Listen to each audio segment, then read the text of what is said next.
Here we go. New day, new stream. Taking a break from working on my own app because it's kind of boring.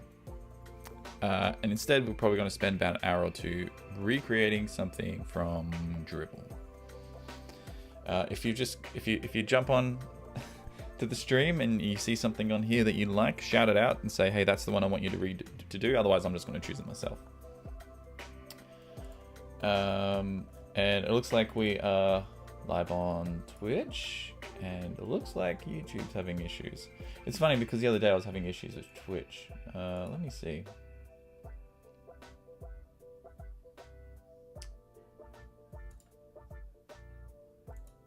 Ooh, interesting. Yeah, this one.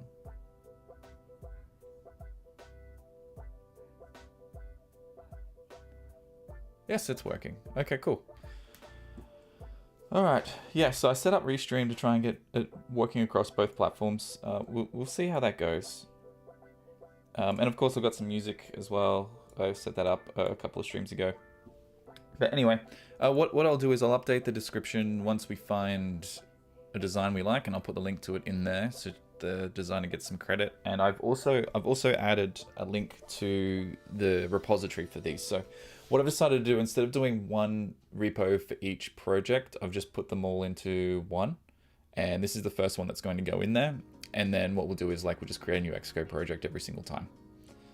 Every time I do one of these streams. And then we'll catalog them, right? I'll put the date in the README, and then I'll put a link to the original design, and then maybe even a link to what the stream was. And then we can just keep building up this library of live streams for recreating designs.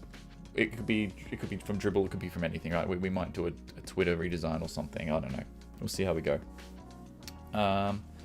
But today, let's get started. So I've got the browser open.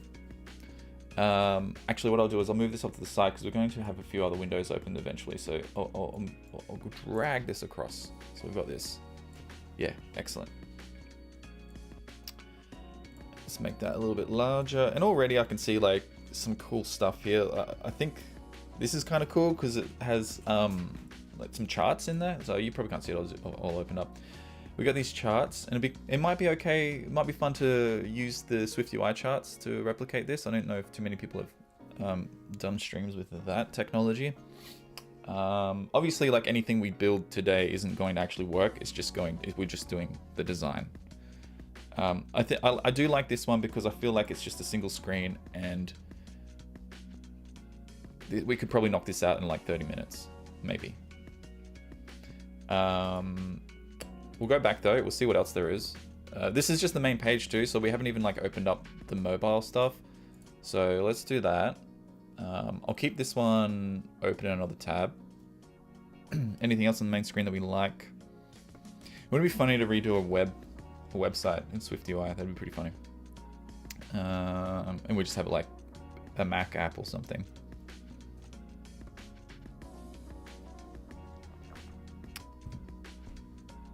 Yeah, some of these are way too much. You'd have to just pick one screen for us to do. I mean, these are all pretty standard. You've got an interesting design here where the image kind of covers this card, but that's just putting an image there and then doing a little bit of an offset. Maybe we can find something with animations as well. That might be interesting to try and recreate. I think this one's an animation.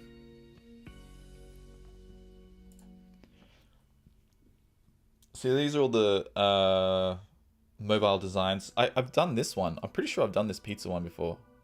This is a re-upload or something, maybe. I did this on another video. This one looks kind of cool. It's okay. There's a lot going on there. I'm still aiming towards the one with the charts, though. It's all pretty standard stuff. I want something interesting, this is pretty easy. We could probably build this in 5 minutes. So that's not one we're gonna do. Here's one with charts. We've got this one's okay. Maybe this view. We've already done a banking app. I don't mind it. Calendar. charts.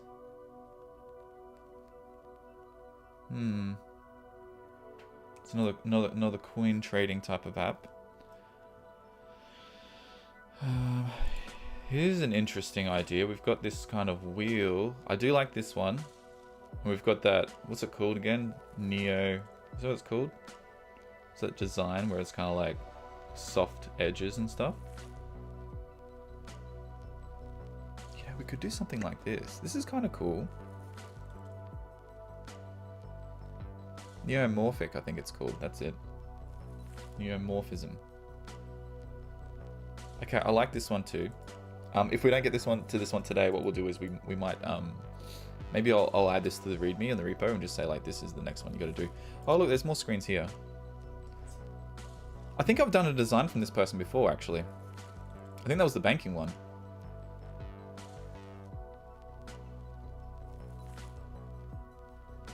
Maybe. Yes, this is alright. I think even the calculator looks kind of cool.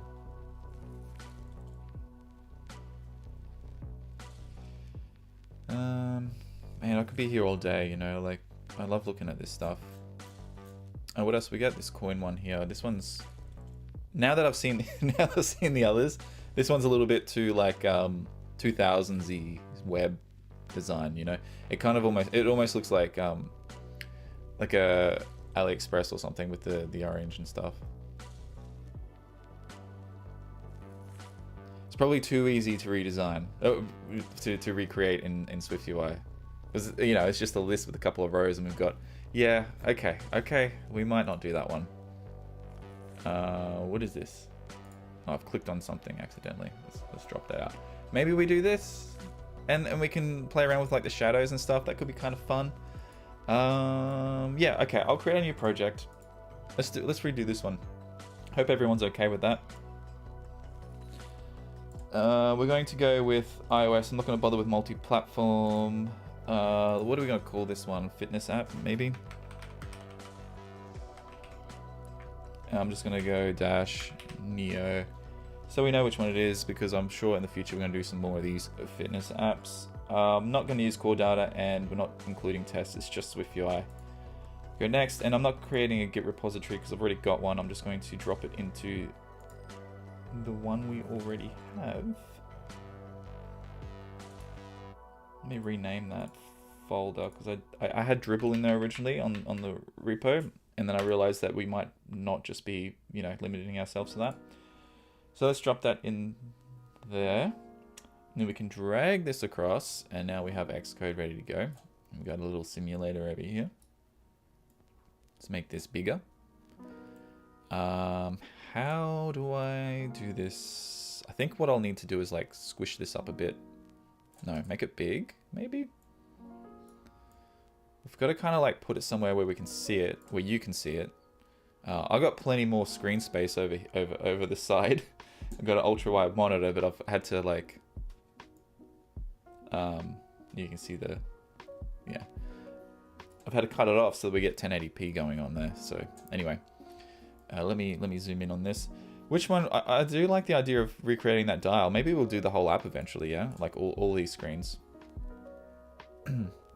Let's go with that dial side first. And what I'll do is we'll maybe we'll rename this. Let me zoom in. Squish this up. Yeah. And let's rename this to something else. So let's call this dial view, I guess. And then maybe in a future stream we can do the other ones. We'll see how quick we get through with this. No content view. We don't need the... Oh, okay. We need to go back into here. We need to change it because that's the entry point to our app, I think. Is that correct? Am I correct in saying that? So we've got build settings. Are we referencing content view in here somewhere? What have I done?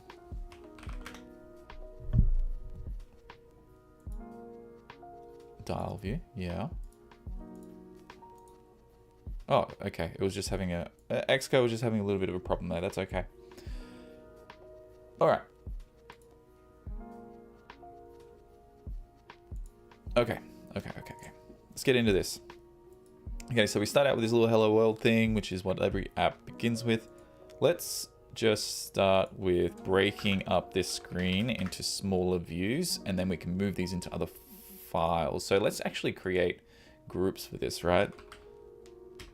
Dial, and then we'll put the dial view in there, and then inside we'll put all the supporting views for this dial view.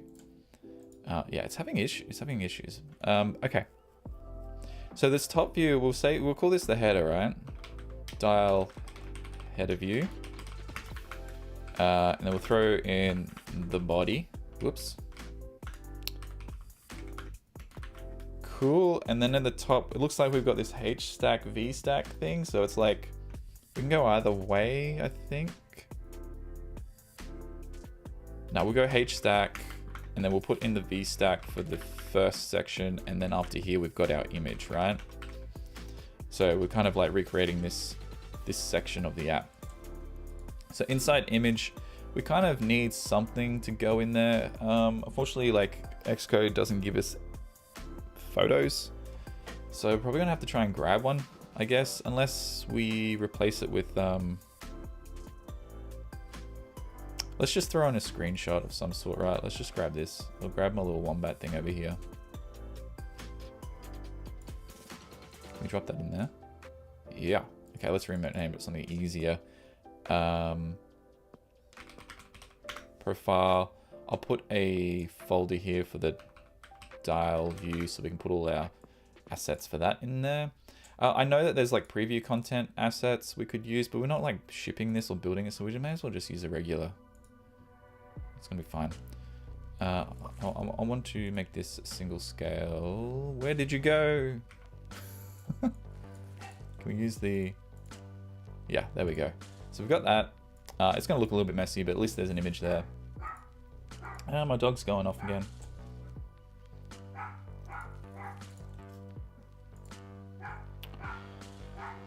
Yeah, in here we've got...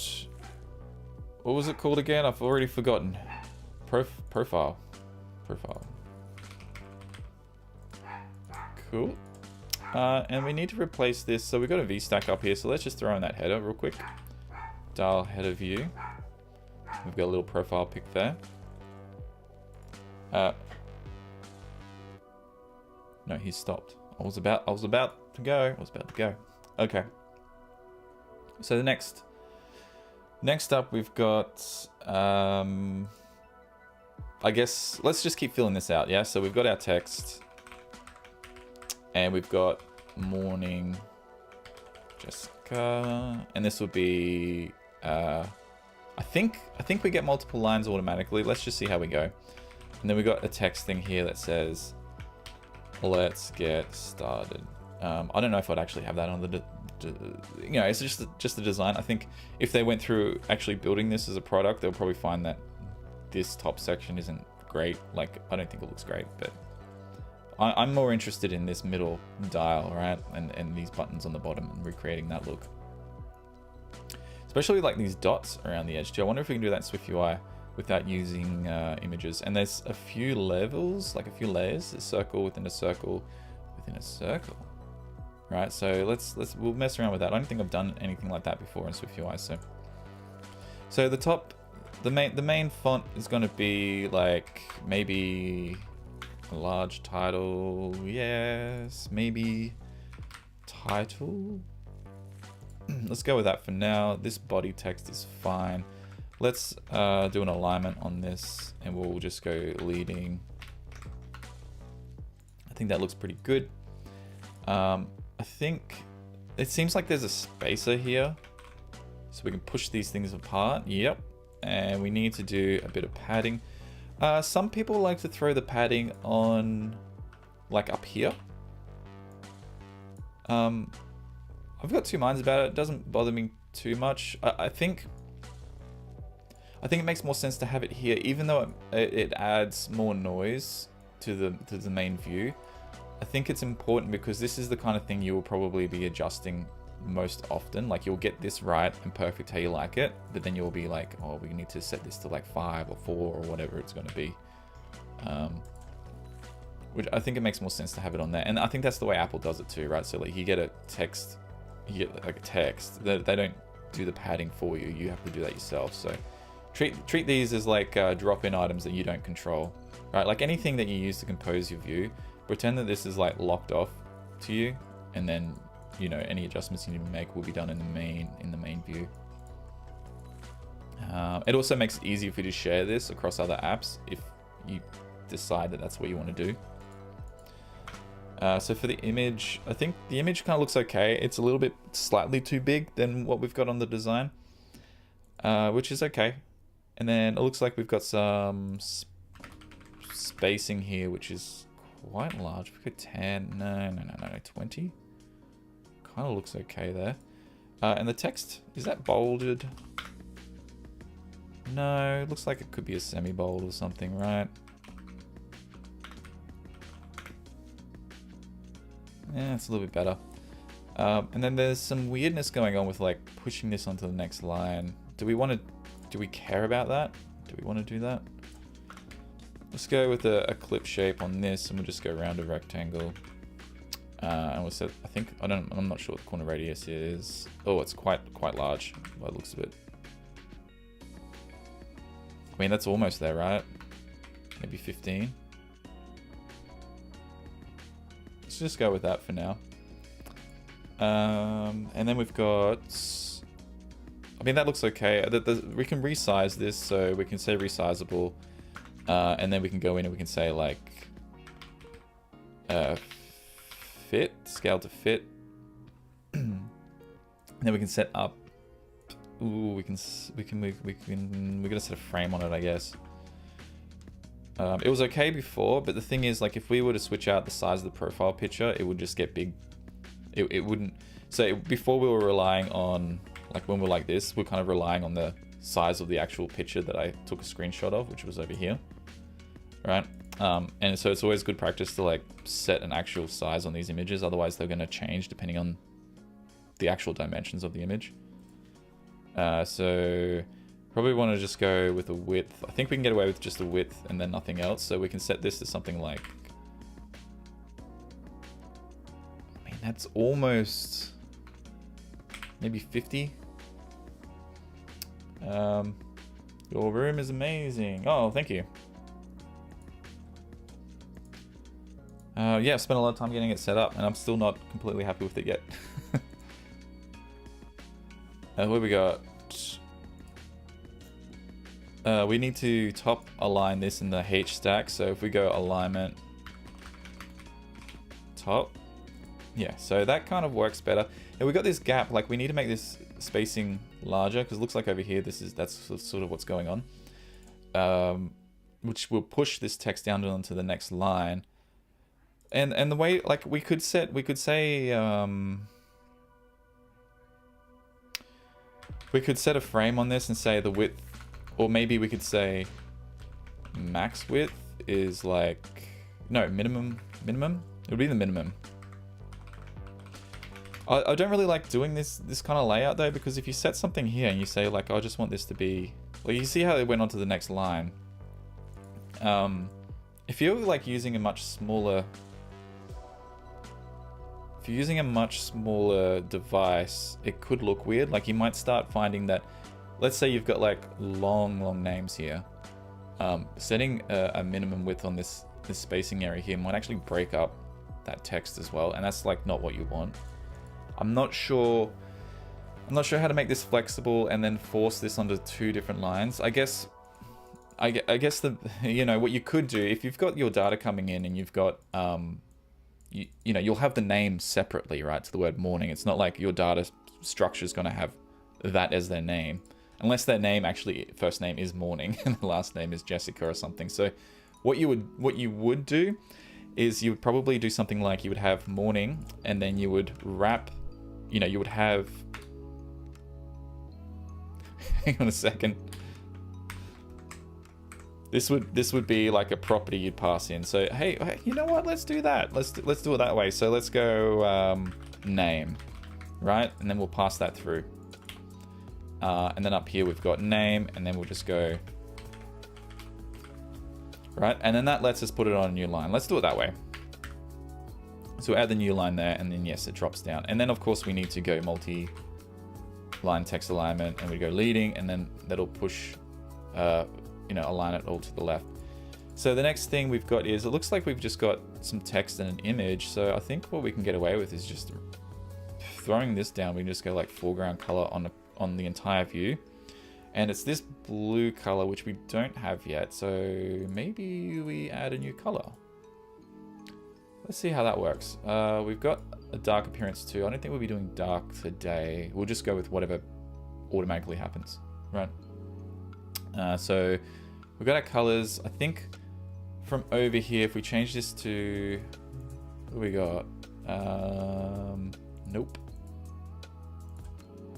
Show color panel, that's what we want. So we want hexadecimal, of course, because every designer gives us hex values for our colors. And then we got a little pop-up window here. Let's grab this, and we'll grab the color. Let's grab it from maybe the tab bar or over here, because it's like a big chunk. When you go letters, it's easy to click on the wrong, you know, the colors are sort of grayed out. Got some translucency there. And I grab this value, this hex value, and we'll just drop it in. And we'll do the same for dark as well. Generally, I think on dark mode, you want the colors to be brighter, and on light mode, you want the colors to be darker. Actually, I think dark mode designs look really cool if there was like a neon aspect to the colors, because it's like this dark room and you got some, wow, man, what I really would love to do in a design is have like, when you go dark mode, it's like the lights have been turned on. So you got like a fuzzy, like a bit of a fuzzy blur around the text. I'll quickly show you what I mean, okay? It's a slight sidetrack, but let's see how we go. Hang on. Let's just set this color real quick, right? So what did I call this? I can't remember. Oh, it's color. Let's just go dial blue, because we're gonna have other colors eventually when we add more projects to. Are we gonna keep using the same? No, this is just for the, yeah. You know what we could do? This is an accent color, isn't it? So why don't we just set that as the accent color? It's silly to have what we've got set up there. I think that's probably the best way to go. Let's delete that crap. Okay, let's go back. And then we can get away with just going accent color. I keep thinking that we're gonna have multiple apps in here, but we're not. We're gonna have the one app, but with multiple different screens eventually. If we get through this really quick, I'll go on to building these other screens, but if we don't, that'll be another stream. So we go in here.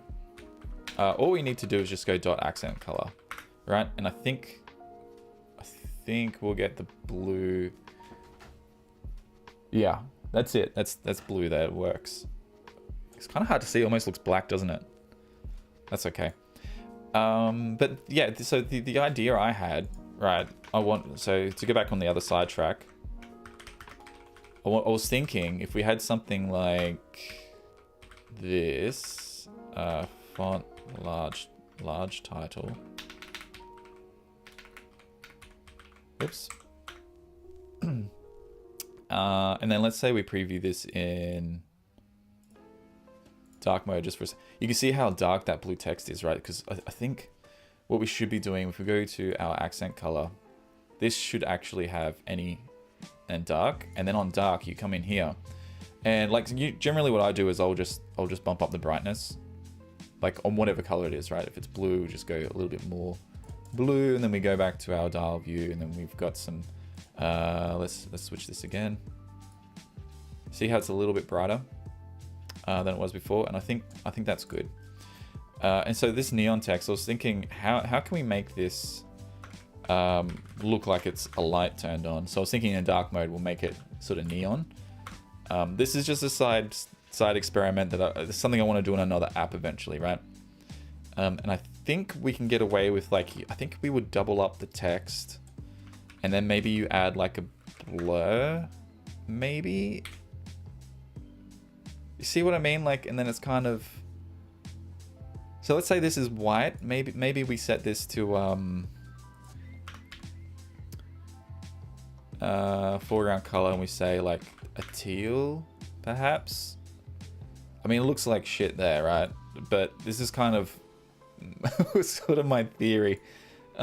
Maybe if we put a background on this, and then we say like rounded rectangle, let's say corner radius is like 10, and then we go stroke style.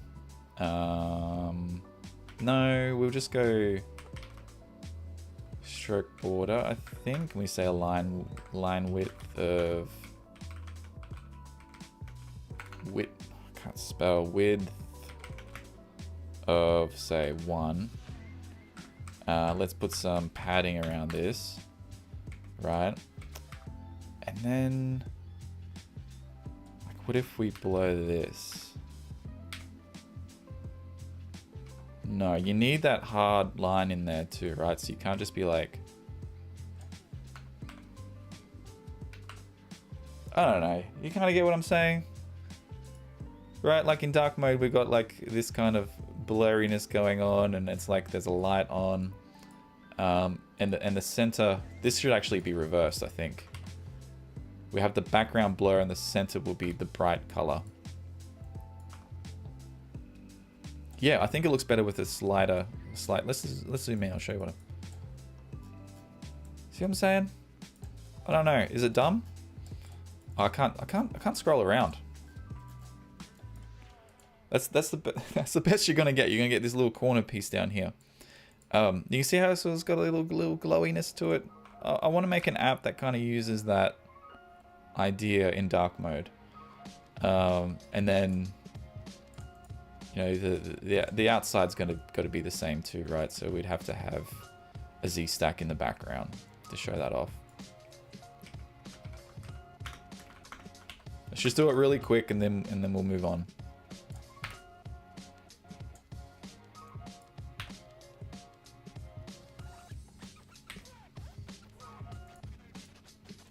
Working? I think I see something there. Am I?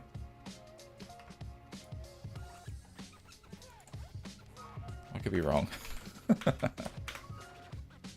Oh yeah, it's got a bit of a red going. Yeah, okay.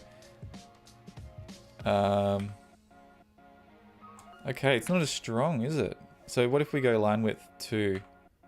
Yeah, you can see a bit of the red. You know what I'm saying? Look at that. We've got a nice neon red outline.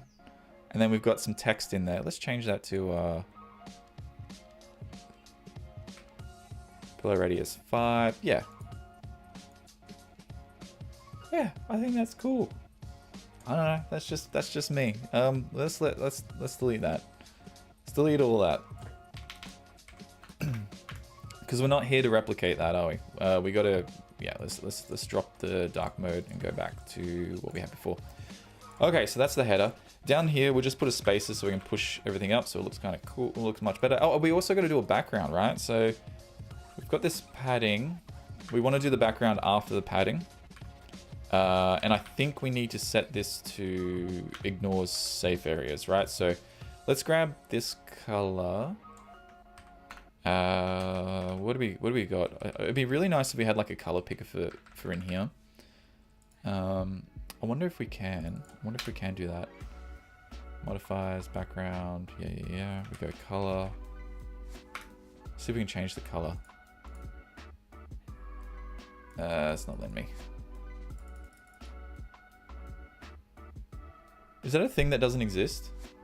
Hello, what is the program of today? Oh, yeah. So we're just going to recreate something from Dribbble. I found this design. I thought it was kind of cool. Try and get this the shadows and highlights.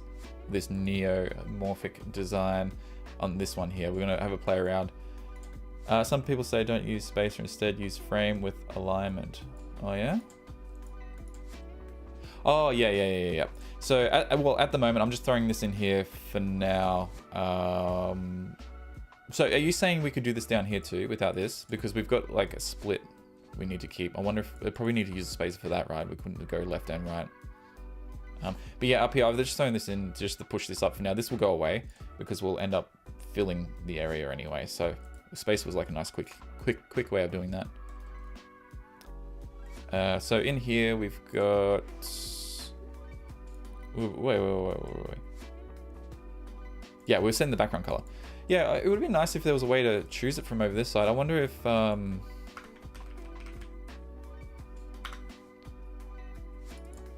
maybe there's... Do we get an option to change it now? Red. Oh, okay. We do here. So that's interesting. So we get... Interesting. Okay, so if we got the VStack, if we got the cursor in the VStack... Yeah, okay, so if it's in here, we don't get it. But if we have it outside, on the row for the background, we get this little drop down. If we hit custom, come on, give me the, yeah. So it looks like when you first go custom, this thing disappears. This is kind of what I was after, right? I wanted to grab this picker and I didn't want to have to go back to setting up in assets. So basically we just want this gray background. That's all I was trying to do. Right, and we got these values in here ready to go, so that's great. And then I think the header looks fine, the background's good. Let's keep moving. So we've got our dial header view. Let's just get rid of that and then we'll drop it in as a new file. Dial header view. And just to get it out of the way, because I'm pretty happy with how that looks. We would pass in an image as well. Should we do that? Sure, why not?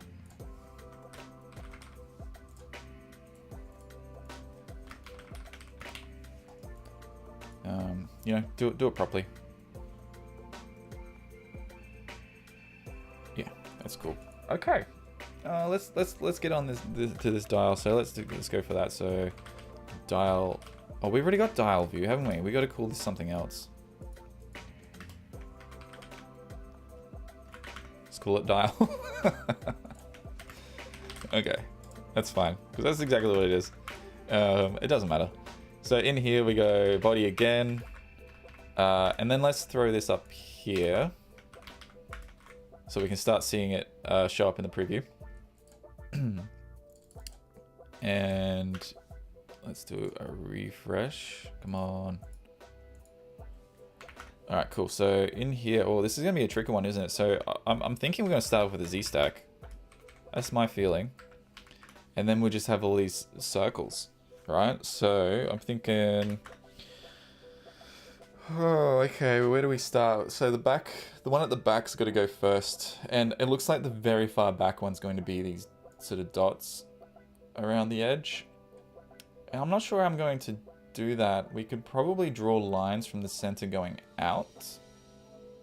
Or we can try a circle, but use the stroke, but make the steps shorter. So like, for example, I think this might be the best way to do it. If we go circle, and then we go stroke, because you can only do fill or stroke. You have to, if you want to do both at the same time, you have to like stack them on top of each other.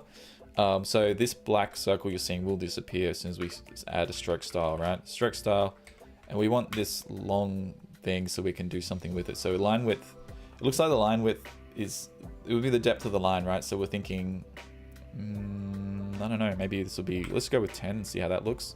I don't think we need line caps. I don't think we need line joins. Mitre, nope. Dash is what we're after, right? So let's say we go with 5 or something. And then we need a phase. This is kind of close. What happens if we change the phase to 20? Nothing? I think that determines... Yeah, you can see on the side here, we've got this little issue with the gaps there. I think we can fix that if we go like... How do we fix that? What's the math on this? Oh, it doesn't matter. Let's get these fixed properly. So we got the 1.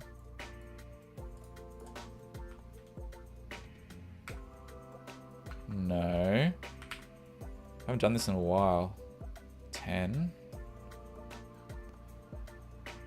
How far apart are these things? 20? It still seems too many. What about 30? Okay. And what if we go... How do we fix this? I feel like this phase thing is what's going to solve... If we go 31... I need to get another dot in here. You can see on the right it's missing. I don't know how to use this.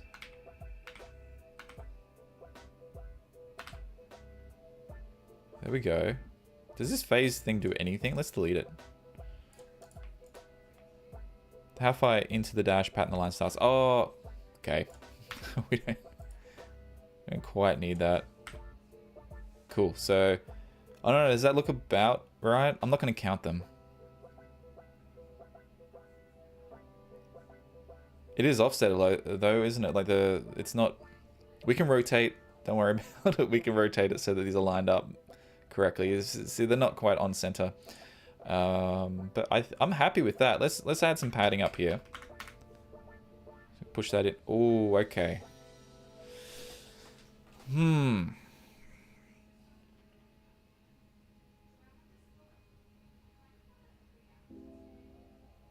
How do we fix it? How do we fix it in place so that when we like scale it, it keeps the same number of notches? Oh, okay.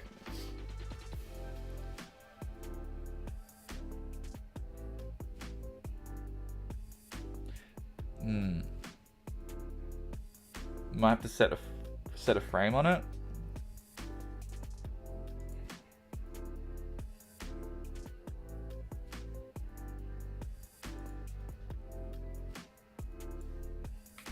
So make them thicker.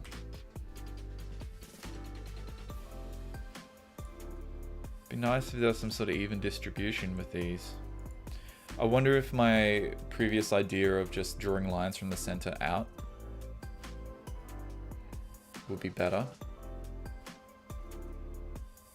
And we set you know, we go with the radians or degrees, and then it'll always work. Because this is basically a line, right? It's treating it as a line from start to finish. It's not radial. My math is so rusty on that sort of thing though, so use geometry reader and I think set your dash count, its width or height maybe. Yeah, that's actually a good idea. Yeah, that's a great idea. Let's try that.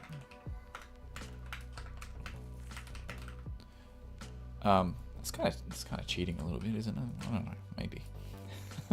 So if we go geo size width. Okay, maybe. Oh, it might. You know what? It might work, but it might not, because when the size changes, we might still get that weird offset thing, right? So yeah, it's still there.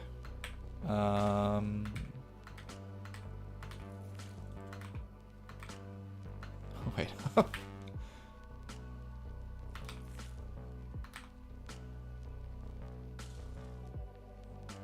It's getting closer. Almost not. That's it there. If I remove the padding, will it remain? Oh no, it still messes up.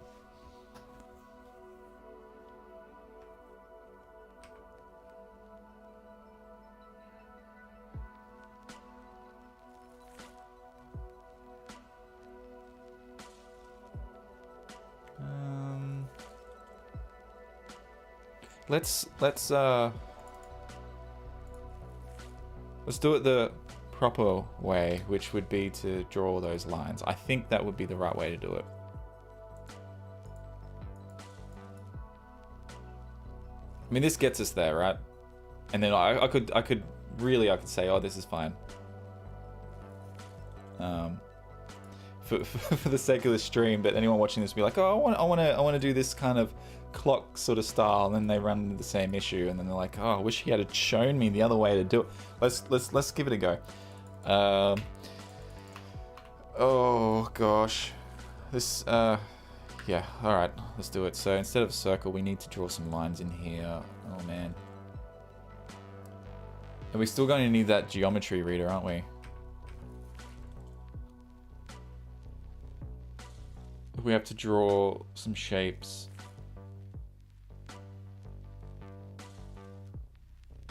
And we'll have to have a for loop. Okay. Alright, we're gonna do some maths.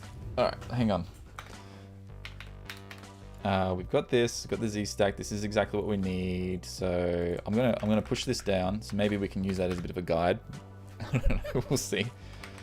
And how many of these things are we gonna have? We've got how many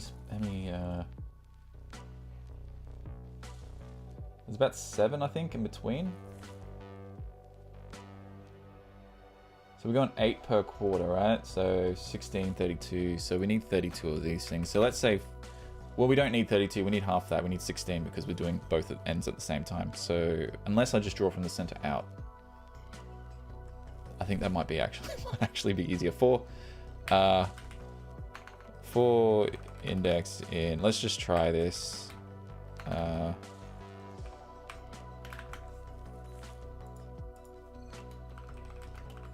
Is this correct? Have I got the for loop incorrect? No, I don't know. Cannot be used with the result builder. Oh, okay. What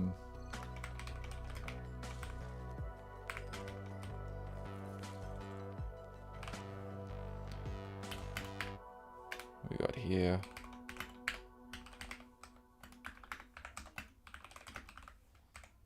Is this going to complain? Okay, cool. So we need to draw a line, right? So I think, do we get lines in... No, we don't. So, you know, the other thing we could do is probably like just get a bunch of dividers and rotate them.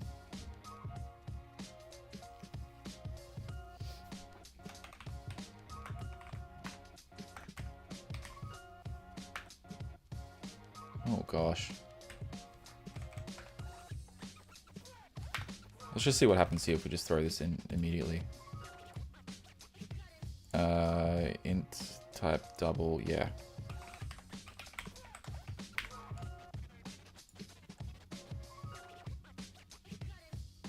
Hey, we got something going on.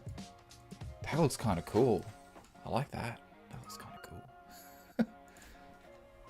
cool. It's got to be, if we're doing degrees, I think we need to do something with 360 here, don't we? No, almost. Oh, we can make art. Look at that. Making some good art. Okay.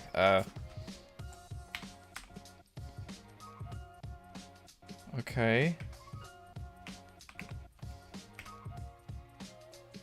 What am I doing wrong here? Looks amazing. Well, there you go. If you want to make some some arty backgrounds and stuff, here we go. This is what we got. I'm trying to work out in my brain, like, what's it trying to do right now? We've got the first two. We've got sort of like the cross section here. The little ones in between are a little bit off. I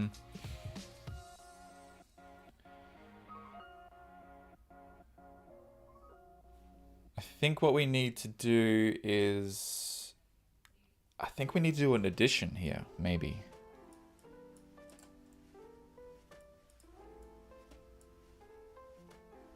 $360 divided by... I wonder if radians will be easier to work with.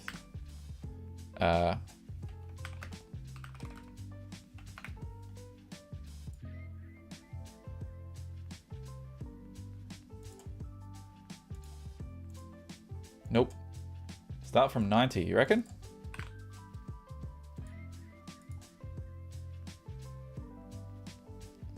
Get rid of this.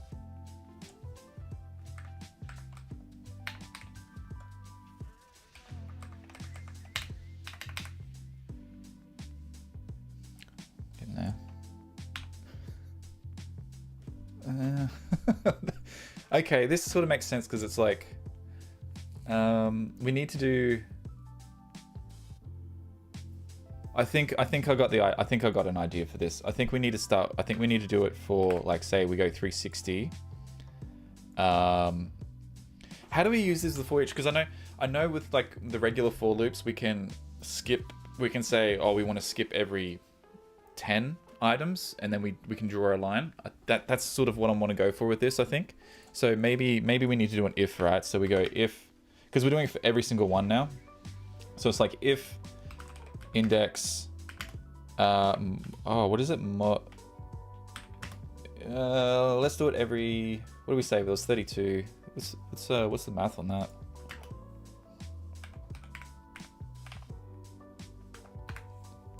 I guess we just do it mod 32, maybe? I think we're going to have a little bit of it. There's going to be a bit of a rounding error. And then we drop one of these in. And then maybe we can chuck in the index directly.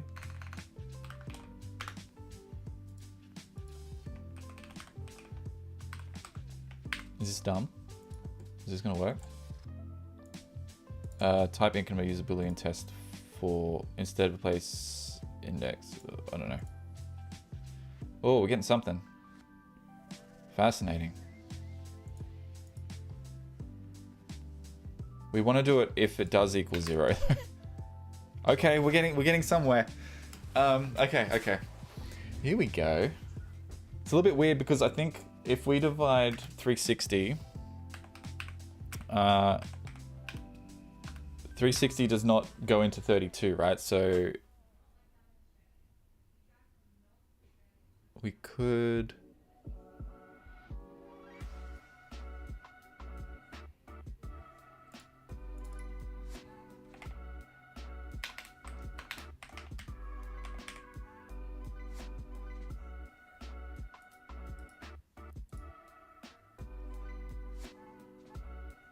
value of type double to expected argument type int. Yes. Oh, give me something. Why are we failing here? Percentage unavailable for floating point numbers used truncating. Okay.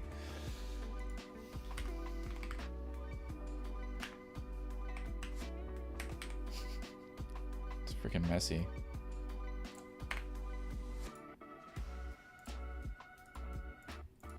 Come on.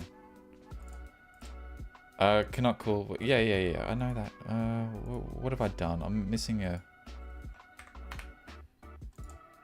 Okay, here we go. All right, so are these equal? Yeah, these are equal. Okay, so we're kind of there. We need to do more. A lot more. Okay, hang on.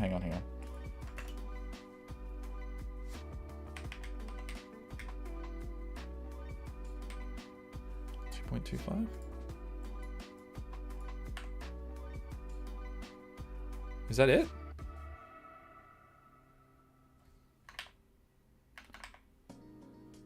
Nope. I think we're almost there.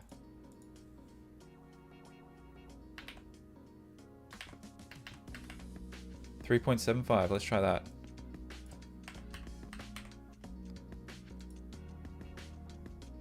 Nah, 3.25 was a bit closer to what we were after. Okay, sorry, almost there. One more.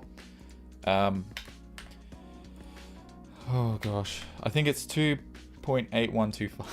2.8125.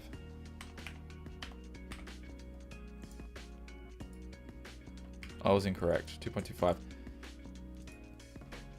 Let's see if this works if we take away the padding. Yay, look at that. They stay in one spot.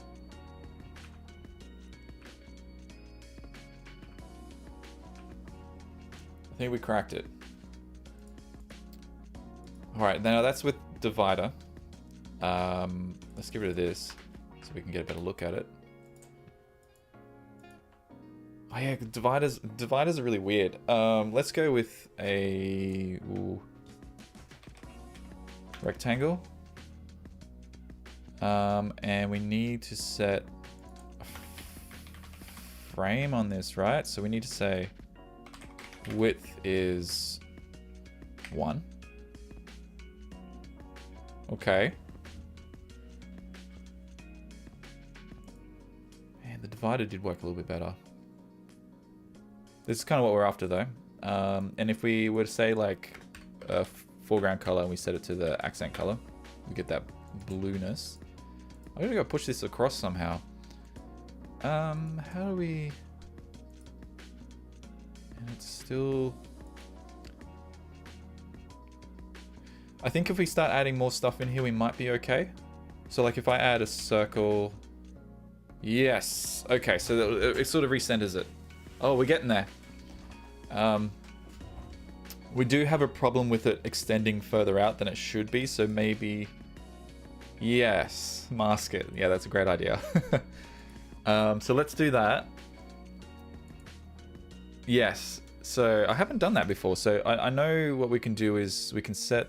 I think we need to set the mask on this, not on the circle that we're going to be using, right? So if we set alpha channel for the given view, let's try this out.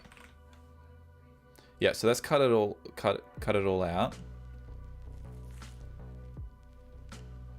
We want to mask the outside though, not the inside. We need to invert or something, don't we?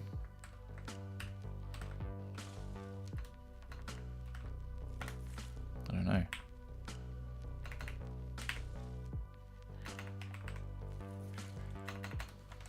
I'm gonna mess around with that a little bit later, okay? I want to get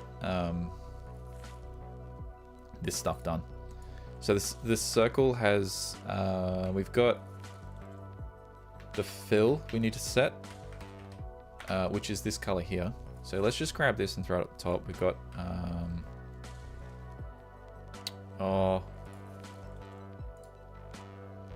let's just create an extension. Yeah, let's just create an extension down here for color.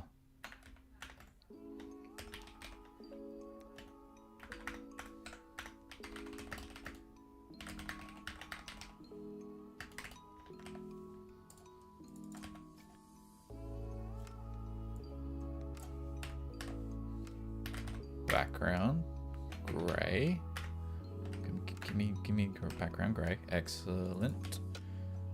And then in here, background gray. Come on. Oh.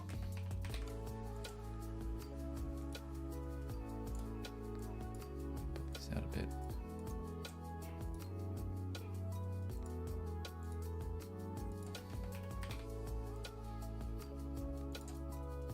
Okay.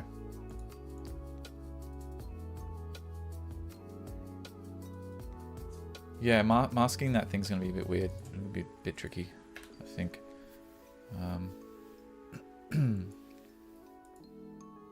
Oh, we don't mask it, we do a clip. We'll do a clip, right? So we could do like a clip shape circle. And then I think what we could do is like set a size on this maybe.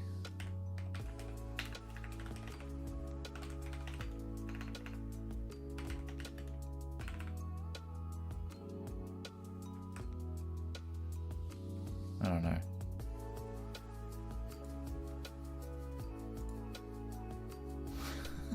It doesn't let you. I'll work this out later, don't worry about it.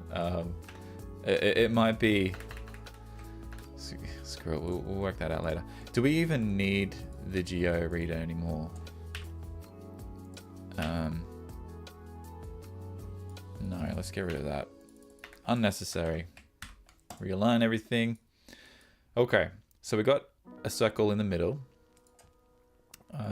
So for this, I think what we'll do is we'll set a... I think we need to do two shadows, right? So the shadow... Hang on. Give me everything to play around with. Yep, because we have to do the offsets as well for this. So the color... We'll go with... We'll go with gray for now. Come on. Oh, it's not going to because we haven't got these things filled out. The radius, I don't know, 5x. We want to go push it this way. Let's go 5. And we'll push it down 5. And see what we get. That's okay. And can we do another one? And we'll go, I don't know, white, but do it in the opposite direction. Almost gets us there. I think there's definitely some more fiddling around with we got to do here. Maybe make these a bit softer.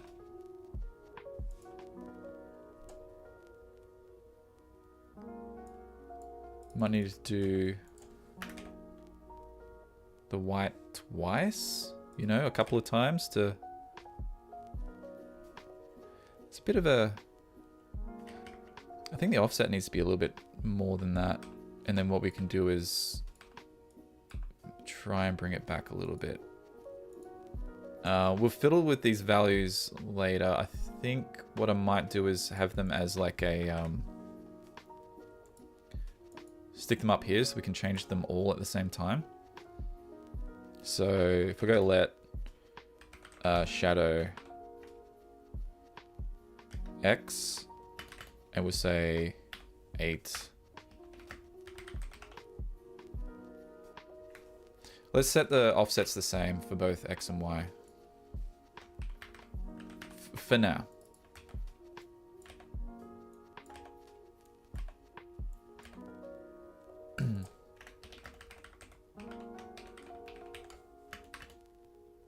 We've got 9 up there. Do that for now. Oh yes, we need to. I think these are these floats? I think they are. Gonna stop complaining. Nope. What are we looking at? CG. Okay. Okay. That passes, I guess. And then we need to do an inset of some sort and do another one on top of that. Maybe reverse mask can solve that. Yeah, I don't know how to do that.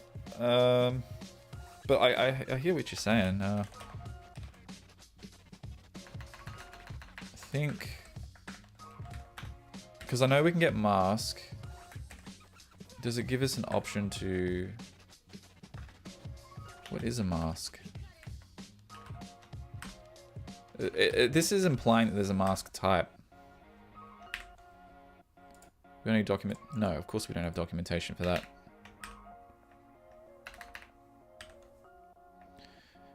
Mask this view using the alpha channel to begin view. Yeah.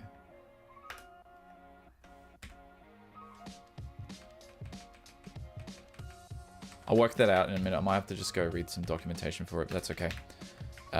In the meantime, let's keep building these stacks. And we've got, I think we've got one more we need to do. And I think what we need to do here is also do can we do an inset of some sort? What's going on? Sorry about that, I got rid of the canvas. I pushed a shortcut.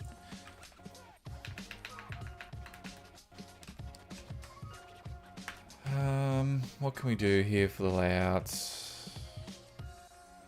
I guess we just... Oh yeah, it's padding. I'm an idiot. It's padding. That's what we do. Okay. And then we got one more, and this one does not have the shadows. I think this is the actual dial, and it looks like we've got 2 colors here, so we'll have 2 more. And the padding on this one's going to be larger, so we could almost... I wonder if it's best to... Because I really don't like using, magic numbers and stuff, even though I've got that up here. So I wonder if we can get away with doing it this way. Oh,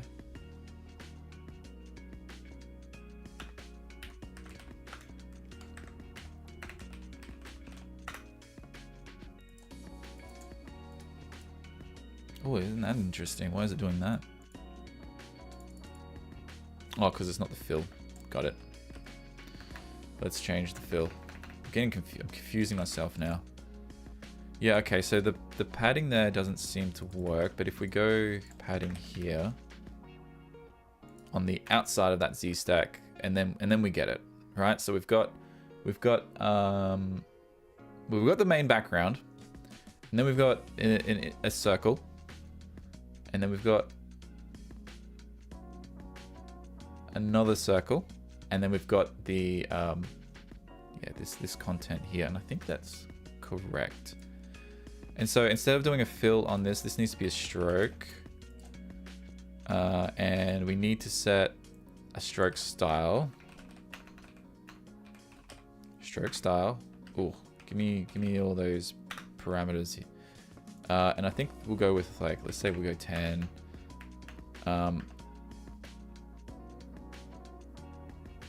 We need to set a start and end, I think. I'll work out how to do that in a minute. I think it's those other parameters. Let's start with this for now.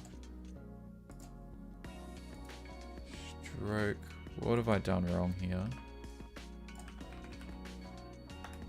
Oh, that didn't pass through the... Yeah, okay. So there we go. I don't know, 10, maybe 12. And maybe we set the padding to like... to in a bit further. This is looking okay. And then on top of this, we have some text.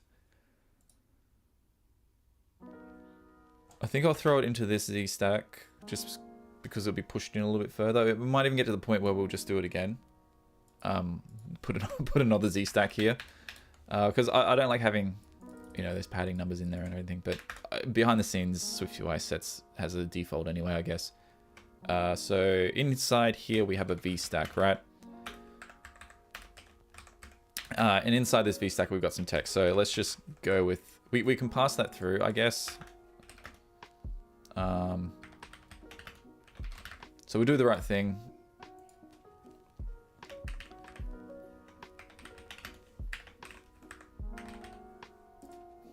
Pass through the goal, some more text, and we'll go, what do we call it? Like, well,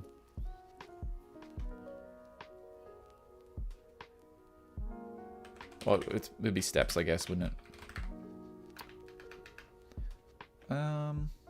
Let's make it an integer for both of these. And then when they come through here, what we could do is like do some number formatting as well. So like for different parts of the world.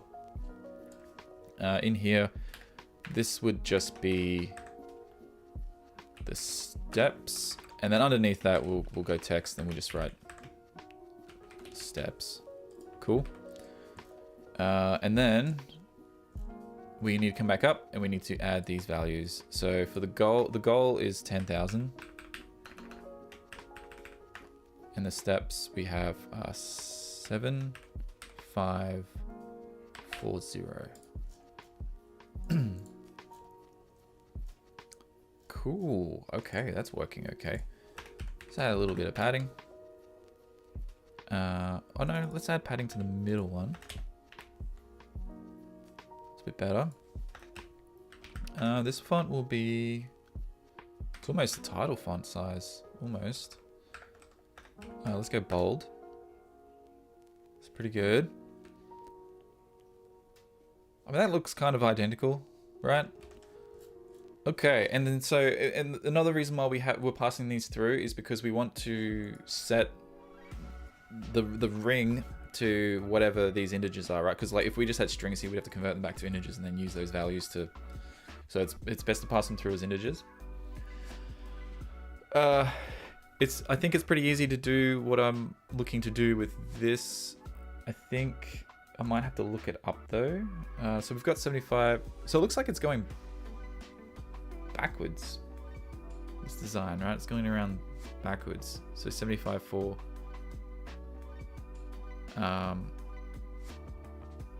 We can do it that way. I think it actually probably looks nicer than having it go clockwise. But to make this work, we need a separate view on top. So this one here, the color needs to be... Ooh, we got to set the... we set the foreground color on this? Oh, better hide that one. No, we don't need background gray. We need this gray. So if we scroll down, we go another one. We'll go static let. Let's call it foreground gray. And I think what I want to try and do is grab... I don't have a color picker. Dang it. All right, hang on. Let's go back up here and do the exact same thing. We've got that set. That's interesting that shows up. Let's go custom. Yes, the thing pops up and then disappears and you have to click it again. Annoying. Let's select in there. We might actually reuse this gray for the shadow as well. We'll see how that goes. I'm gonna grab this, undo all that, and then throw this down here. We'll set this to foreground gray. Cool.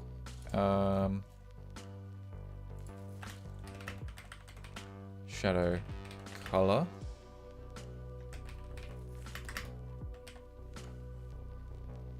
We'll mess around with these too. These should probably be private. It doesn't really make much of a difference, but it's always good to like notate your code like this, so if someone else comes along and reads it, they'll go, okay, this is only for this. They are lets, like they can't be set anyway, right? Unless, you know, for on init, but we've already got stuff preset. Like people are smart enough to know, oh, you know, this isn't meant to be accessed from outside anyway, but we'll set it private to just confirm that. And I think we need to call this a highlight color. And for now, we're just going to go with white. And I'm going to throw these in and we just go shadow. Oops. Shadow. Oh, here it is. Shadow color.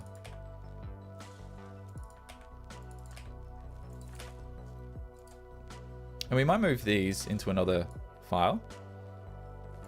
And then that way we can just reuse. Like we wouldn't have to set these values. We can hide it away. So we need to remove this. This is the highlight. That's dumb. Hang on. Why did I?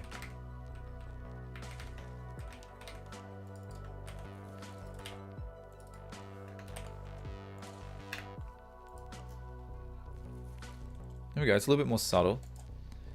I think that's what I want to do right this second. So just give me a second. I want to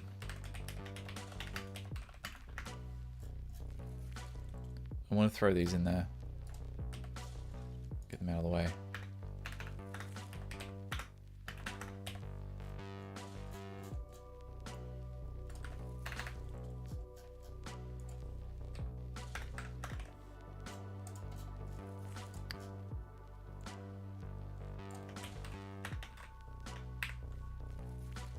Cool.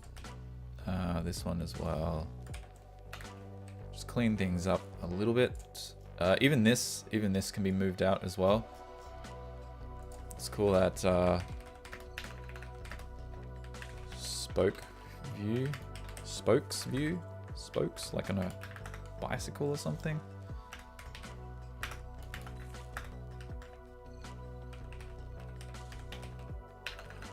What am I? Oh, I need more coffee. Yeah, that's what I need. Yeah.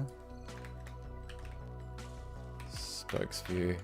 I get the feeling we'll probably end up filling these up a little, maybe just a little bit more. So let's get rid of it. Yeah, so we moved everything out of there. This one here is going to be the progress. It's like a progress view, right? Do we have access to a progress view we could just use? And we can change it. You know, change it to a circle. Maybe we just steal that idea, right? Configuration, what does this do? Progress view style configuration. Does it give us anything? Oh, not really. Can we bend it? Can we bend it around? I swear, I'm pretty sure like SwiftUI has one of these available. Linear progress view style? Circular progress view style. That's what we were after.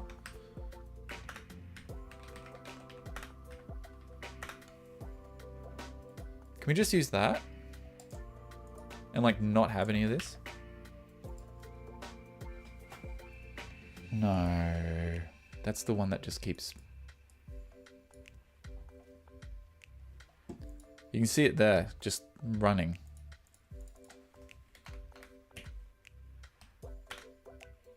That's linear. Oh, all they've done is just taken the UI kit things and just reused them. Oh man.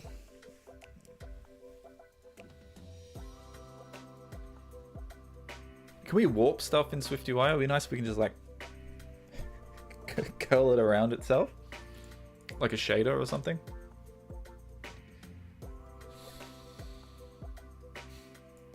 Oh well, let's make our own. Maybe there is a way, and I just don't know what it is, but that's fine. We can get this going anyway, I think, with this stroke style. I'm just gonna do a little bit of a. Oh, let's commit this code real quick.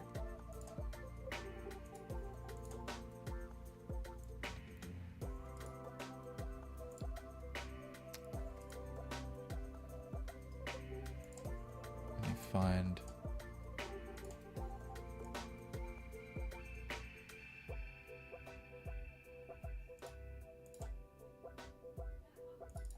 Because I should do this as we go along so that, you know, you can go over it and take a look if you want.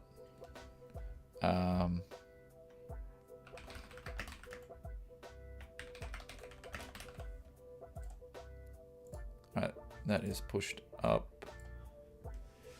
And yeah, like the link synchronization with remote failed. Oh, okay, I'll go do a pull first.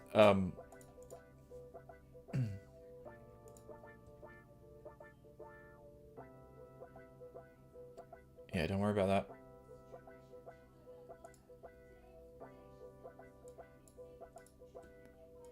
Imagine if I just lost it all.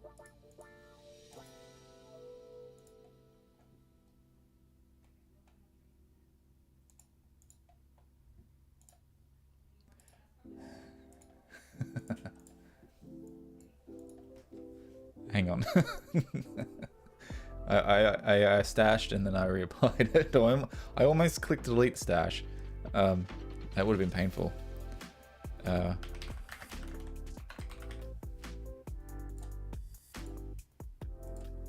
that should be up there. Probably named it the same thing twice, but that's okay. It's because I had changes on the remote. I went through and updated the README. Just, you know, removed a single piece of text from it, and caused me grief. That's okay. All right, so let's pin this. So this will always stay here because I think what we're going to be doing is jumping into some other views. So the spokes view, I'm fine with the spokes view right now. I'm going to drop that into another file. Clean things up.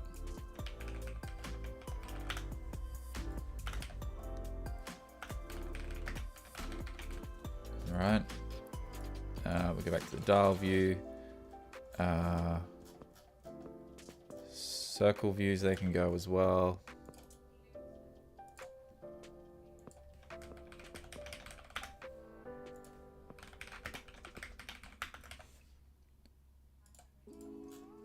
They're good enough. So yeah, so the main thing we want to focus on is this. These things. So I'm just going to pop open a search browser thing just so I can see, because I just want to do this quickly. I don't want to stuff around with trial and error on this.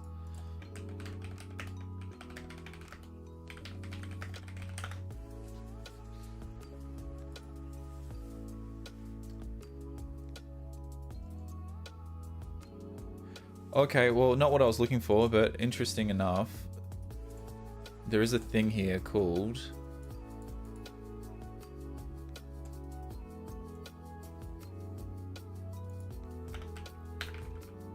There's a thing called trim. Like... Which is interesting. Sorry for the sidetrack. I did say I want to do this quick, and now I'm just like fooling around with other stuff. From 0 to... What does that do on a rectangle though? It says on the circle, so check this out. Oh, it's like 0.5 or something. You set a...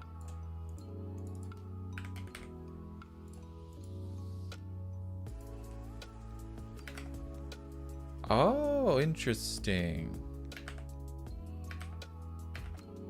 0.1, 0.01. Look at that. That's interesting. Recently discovered you now binge watching your streams. Keep it up. Oh, thank you so much for saying that. That's great. I'm glad to know. I'm happy to know that I'm doing the right thing at the moment. When you're starting out small like I am, it's difficult to know. You don't get much feedback, but that's awesome. Is it true that Melbourne has more European look than the rest of Australia? Yes.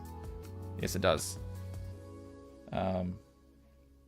Very, very much so. The rest of Australia is very, it feels a lot more country town than Melbourne. Melbourne is very European. Especially a lot of the old cathedrals and stuff are based on that. And they're all over the place. And the streets, like a lot of them are all cobblestones and stuff too, so which is really, really nice. And we've got, you know, like in the city, there's like cafes on every corner type thing where you can just sit out and have a drink. All the pubs kind of spill out outdoors as well, so it's not like all contained within the building. And you can drink sort of like just out front of the restaurant, you know, with traffic going past, people walking through and everything like that. That kind of style, yeah. There's a complete alleys that have like, you know, the umbrellas and stuff over the top, and you just walk down. It's just food. No cars can go down there. Yeah, it's pretty good. I actually haven't been into the city for a while, and I live about 10 minutes away from it.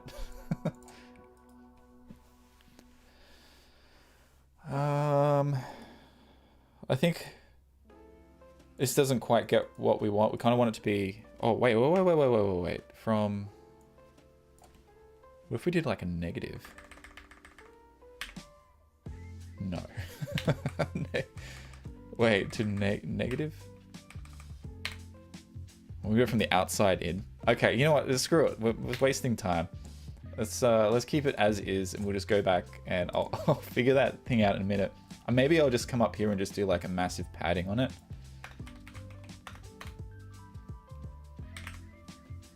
You know what I mean? Like, oh, hey, where'd my design go? Let's get that back.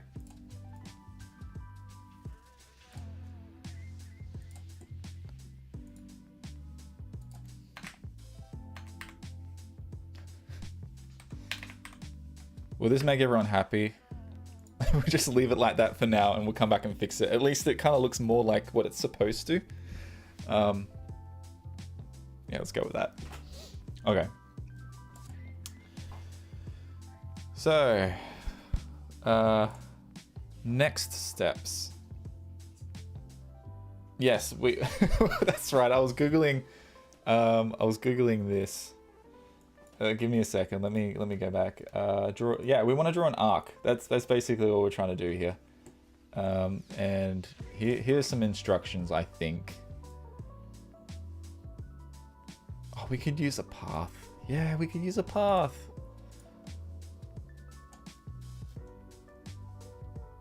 Circle also has this trim and this rotation, and the stroke. Let's go with this code and see how we go. Let's get rid of that.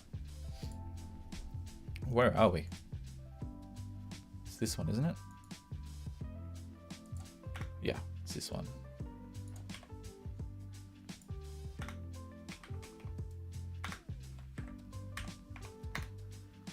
That padding in. This is interesting.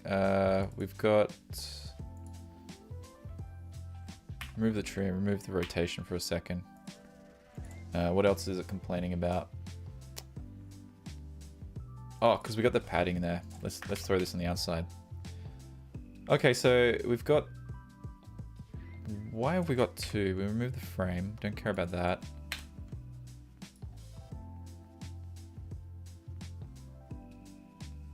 It's interesting. It's giving us two.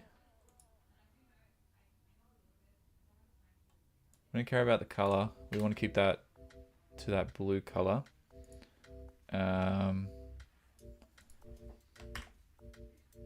Okay. Trim. Oh, this isn't really quite working out.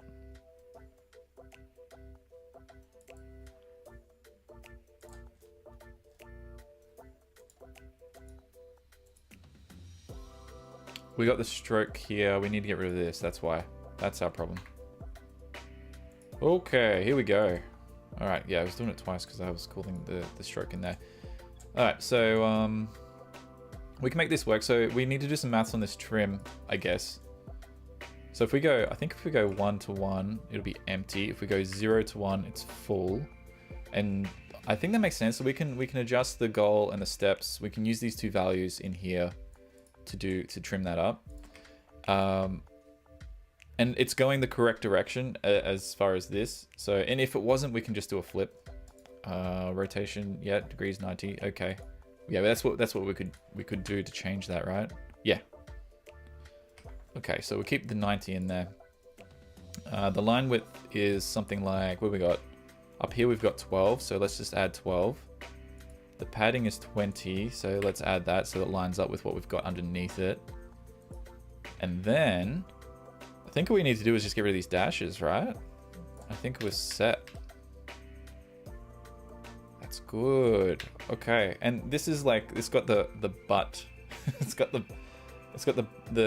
straight edge on there. So if we change this to something else like round, we'll get a nice sort of rounded edge. But, you know, we're replicating the design, and, you know, designers get really annoyed with us if we mess with it too much. I think that's it. So let's pass these values through so we can use it, and then I'll put this in another file. And hey, if you want a freaking dial that you can use, drop into your app, you'll have one after this.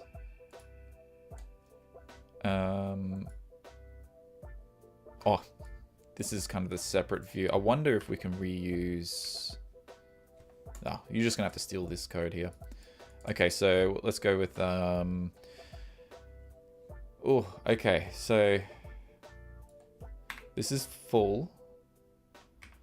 How do we do this? We gotta do a division by like 100 or something, right? So we've got to do I think 1 is correct. This value we need to get a from. This needs to be based on the goal and the steps, right? So it'll be, I think it's... Is it float? Is it CG float? What are you gonna make me do? Doesn't matter. Is it steps divided by goal? Is that what will give us the correct expected argument? CG float, yeah. Did I do that the wrong way around? Yeah, let me work this out real quick. I have to do this every damn time. I know that there's like a formula and everyone's probably got it memorized. How to do percentages and crap. I'm not very good with that, so.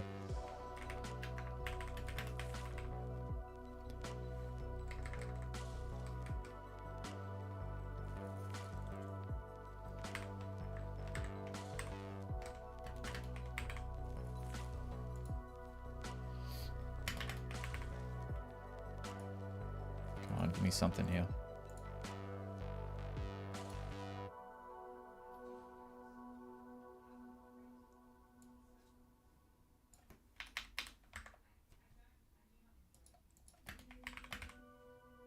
It's like everyone watching me struggle. The pressure to get this right. And of course, if I repeat the same action twice, it's definitely going to work that time. Okay.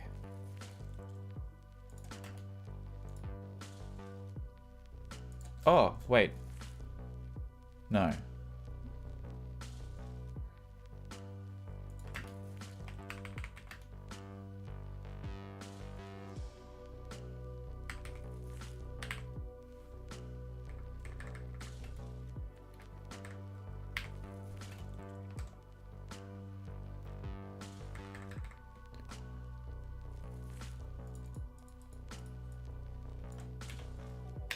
I'm just doing some maths off screen on a calculator, just in case anyone was wondering what the hell was going on.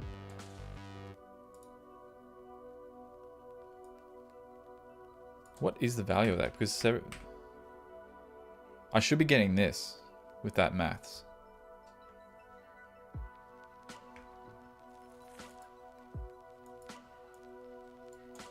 What if I put... I'm at a complete loss. Okay, hang on.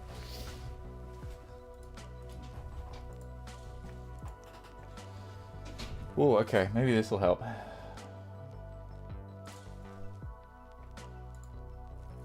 You got trim end fraction. The fraction of the way through the drawing the shape where the drawing ends. Hold up. Maybe I got these the wrong way around.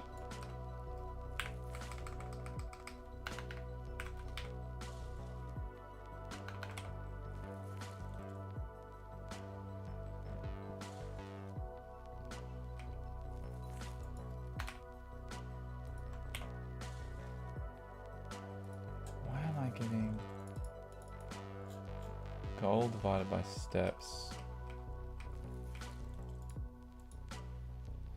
Do I need to set these as both? Okay, so there was something weird going on with the conversion from int to floats. That's okay. So what if we... Okay, this is kind of what we want, but it's kind of like the opposite, right? So I think maybe if we switch this to...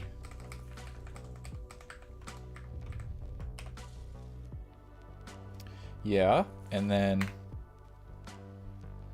from 0 to steps. Yeah, I thought...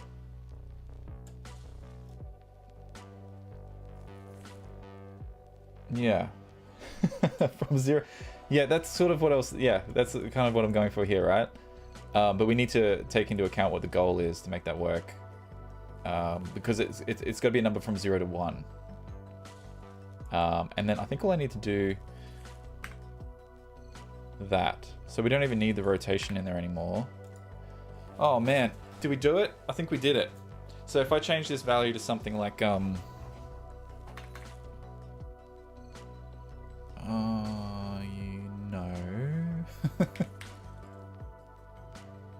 We don't want to just start there, do we? We want to start at the top and go around. So if I come back, so we almost got it.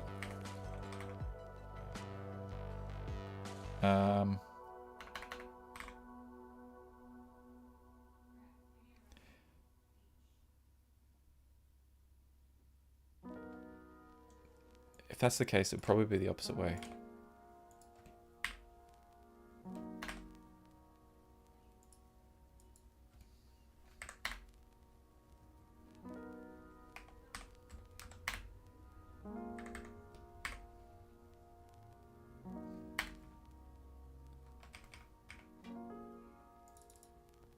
It's gonna annoy me. I'm gonna flip it the other way. So I guess what we could do is like, we've got the rotation there.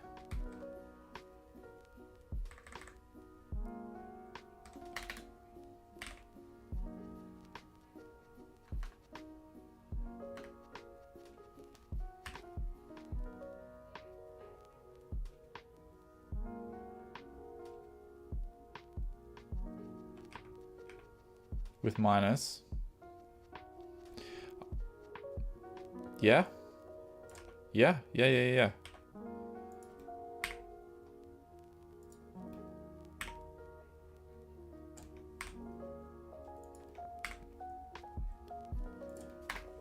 give that a go.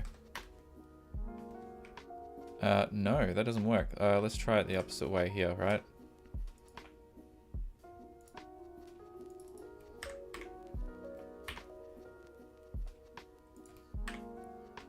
Nah. I hear what you're saying. Because if it starts at 0, then we can make it go backwards, right? And it seems like that's not the case. It doesn't let you do that. If you go into the negatives, it just doesn't draw anything, it seems. So we got to do something with the rotation to make that work. Because it's flowing this way, we kind of want it to flow back the other way. And I think what we need to do is like invert, like flip the... So instead of doing a rotation, I think we need to do like a... What is it? It's not... What is it? Rotate? It's not rotate.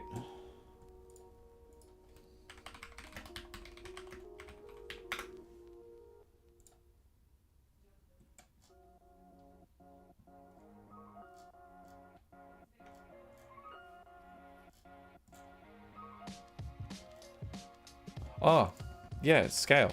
Duh. Scale. Right? And then we just do a little flip. Right? What do we got here? 90? Is that correct? I think that's it. I think we got it. And then if we change this to like 75, yeah, it goes back the other way. Okay, we solved it. Done. Yeah, scale -1 to flip. Yes, that's it. Just used to thinking in UI kit and then like doing the, you know, the transforms and stuff. Okay, we're done. So we now we kind of need to fiddle with these shadows and stuff, because that doesn't look quite right. Let's see if we can get this going. I might have to look up, see what someone else has done as well. What was this again? Dial. All right, let's add that.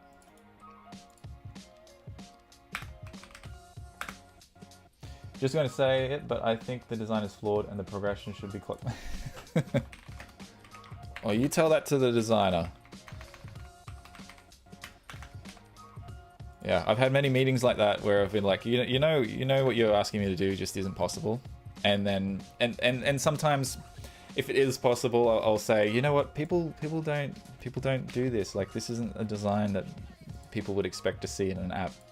And they go, oh no, you got to do it as a design. It's too late to change now. So we do it, and then users complain, and then, hey, a month later you're back to fixing it. I don't know, I'm just a developer. I just do as I'm told, What do we got? Yeah, okay, so let's refresh this. I think, yeah, we're still working on this dial, aren't we? No, we are working on these circle views. So we got this thing pinned, and then we can mess with these shadows and make these changes. So I know that there's a little bit of a trick to making it appear this way. You can't just set the highlights and the shadows. There's some other little fancy thing you got to do. Like maybe we need to put an edge on them first. I don't know. Tighten up the radius.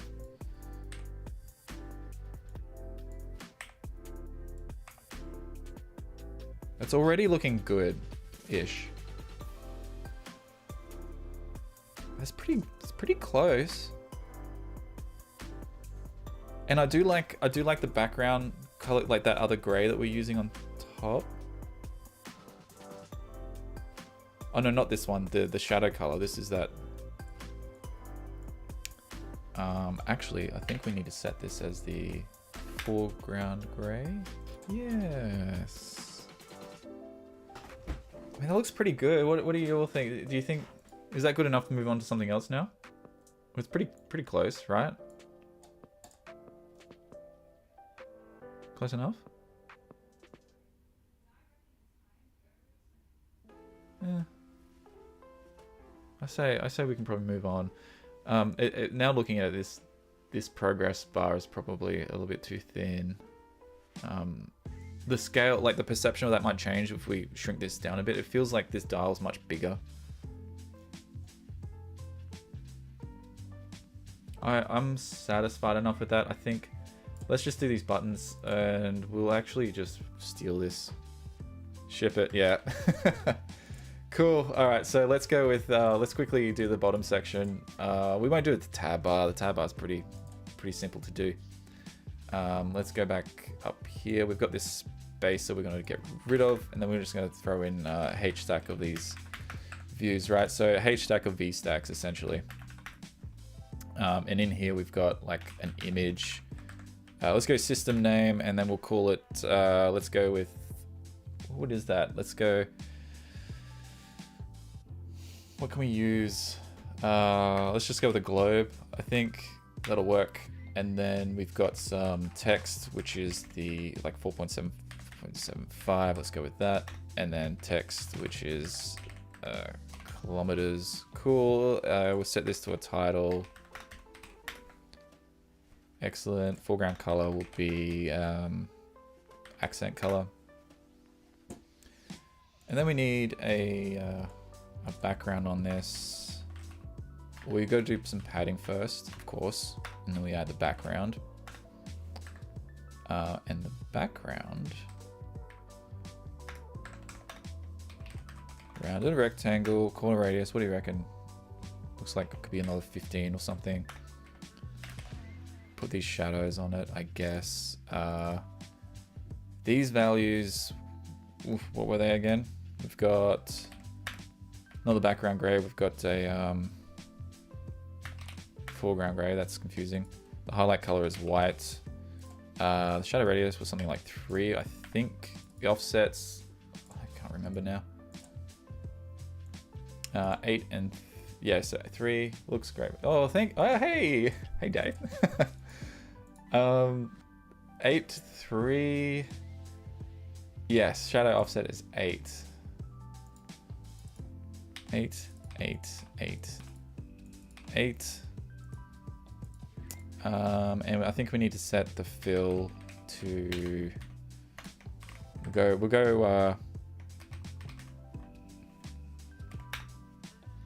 background gray. Yeah. Oh, look at that. It's perfect. Okay, so let's do this right. I had a little bit of time, but that's fine. We're gonna give this a name of maybe stat tile, I guess. We'll call that view, and we'll throw this down in here, and we'll pass through like the image. We'll pass through the, I don't know, value, I guess we'll call it. It looks like we can probably use a float there. We're not doing any calculations on it. Let's just pass through a string. Who cares? And then measurement, I guess. I don't know. And then in here we can just go replace that with the image. Replace this with the value, and then down here we will put the measurement. And then we'll just put a HStack up here with our stat tile. Right, you could do a for loop, I guess, or whatever. Let's pass these values through. So we've got, what was it? We had globe. We'll just go with that. The value was 4.75, and then the measurement was big K, little m, apparently. Hi, so hello.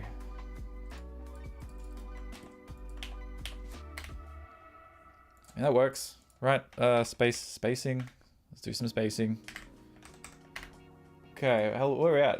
An hour and 40, and we've got sort of something going on here. Yeah? Oh no, what happened to our spokes? What happened to our spokes? Hang on a second.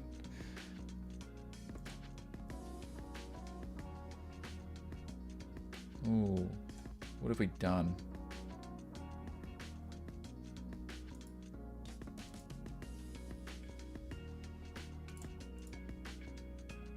We gotta fix this.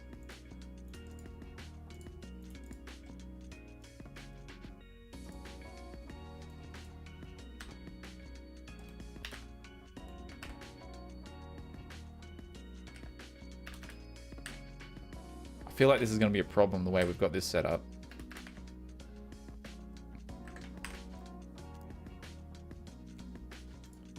I think it's because we pushed the view up a little bit, and it's kind of may have shrunk things. So this hard coding this value of this padding is kind of dumb. I don't really know what else we can do to fix that though, because I kind of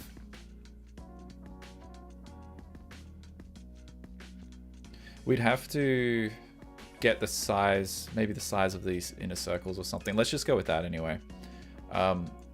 Yeah, like we said before, we'll ship it. I think we've, I think we're done with that one. Do we want to continue?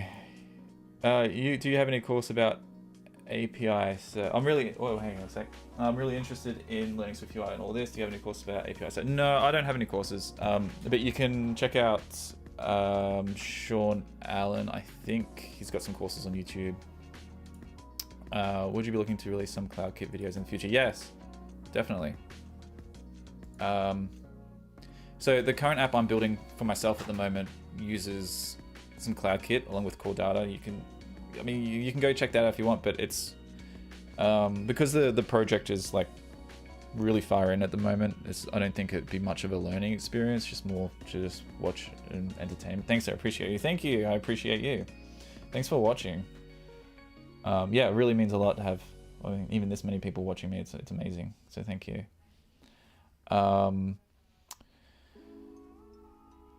Course about API. So you're asking about like maybe doing some network calls and stuff. Yeah, absolutely. So maybe not a full course, but I'll probably do a bunch of other videos. I've got a 10-hour stream that I did where we used GPT-3 and we made use of their API to create an app that can solve cryptic crossword clues.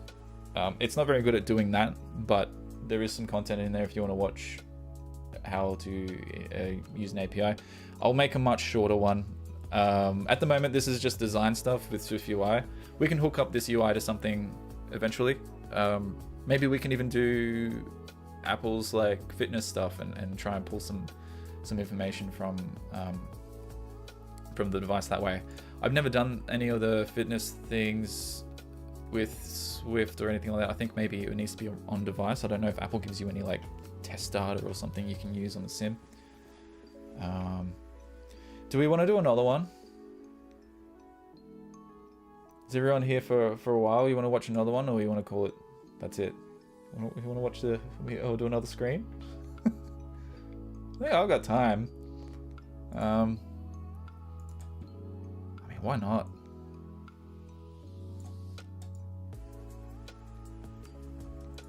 I kind of want to do this. I think that'll be a nice little challenge. Maybe. Thank you. I'll watch all your YouTube channel for sure. You're a dope guy. Oh, thank you.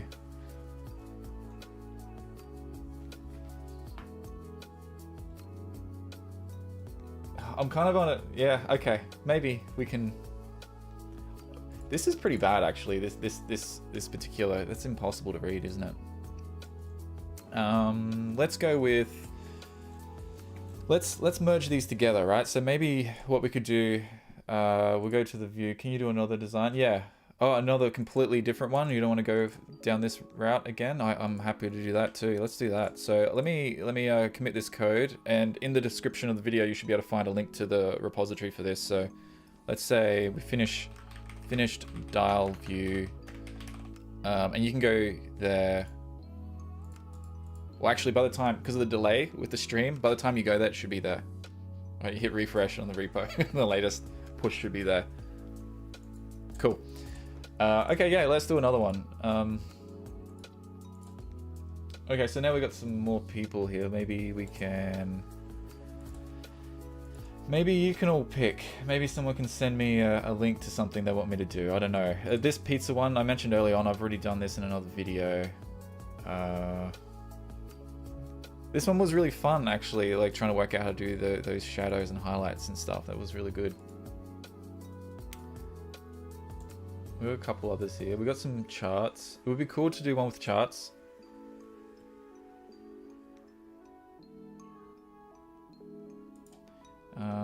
What else we got? Just stacks, V stacks and stuff there. There's nothing interesting. We got a map. We could probably do something with maps. Maybe a design that requires map kit. Okay, sure, we can do that. Charts and map kit. Oh, I wonder if we can combine the two.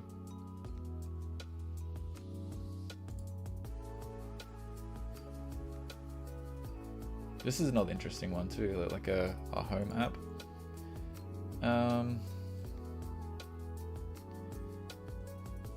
I reckon I can knock this one out pretty quick. We'll do this screen here, yeah? At the moment, we haven't even needed the sim, so maybe we don't even bother with that. We'll just keep this over here. Yeah, let's go with that. All right, so I'm going to close this project. I'm going to create another one.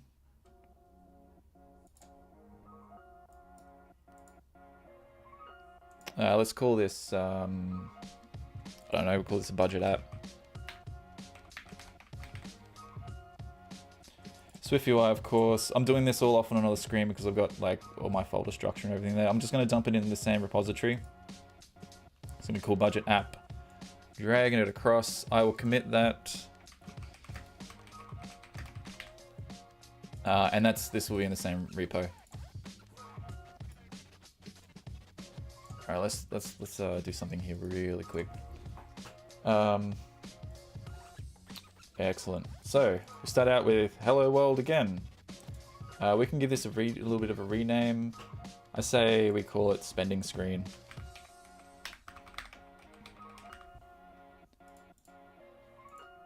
Cool. And then we might end up going through folders and stuff. We'll see how we go. Come on, Xcode, do this. It's definitely there in those targets. Okay, here we go. Yeah, a little bit of a weird bug with that. You just have to keep trying, I guess. Okay, so at the top of the screen, we've got this header. I wasn't going to, but let's just do it real quick. I'm just gonna make it a H stack. Ideally, it'll probably be a navigation bar, right? We got a button over here. We'll put the action. We'll do it this way, and it looks like it's an image. Oh, what does Apple call this?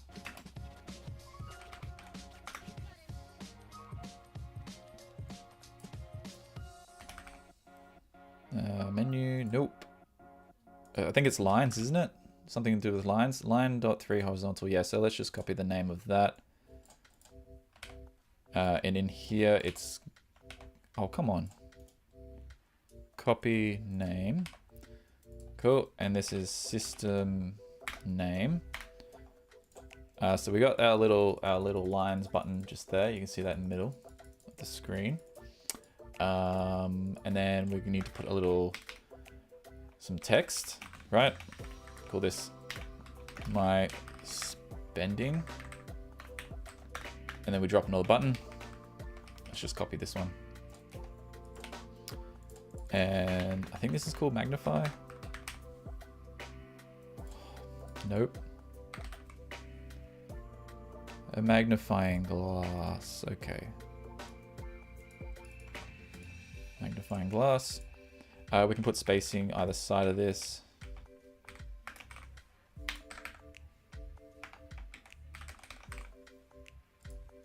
Cool, and then I think I'll grab this and just throw it into another view real quick, right?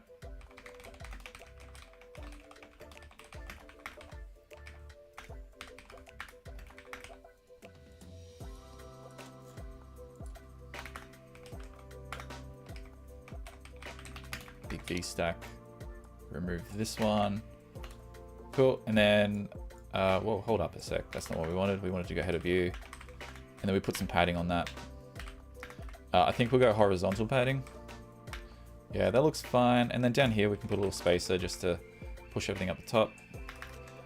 As mentioned earlier, we could do an alignment to make that happen. But we're gonna throw in, I think we're gonna throw in a scroll view in a second anyway. So that should fill the space. So if we get rid of that, yeah. And then the scroll view will fill the entire area. It's kind of funny, like most views will sort of like squash down to just cover the content that's inside them, whereas a scroll view will try and fill up as much space as it possibly can. The next step, we need to put this pricing thing. So we got some text here. I don't know what that is.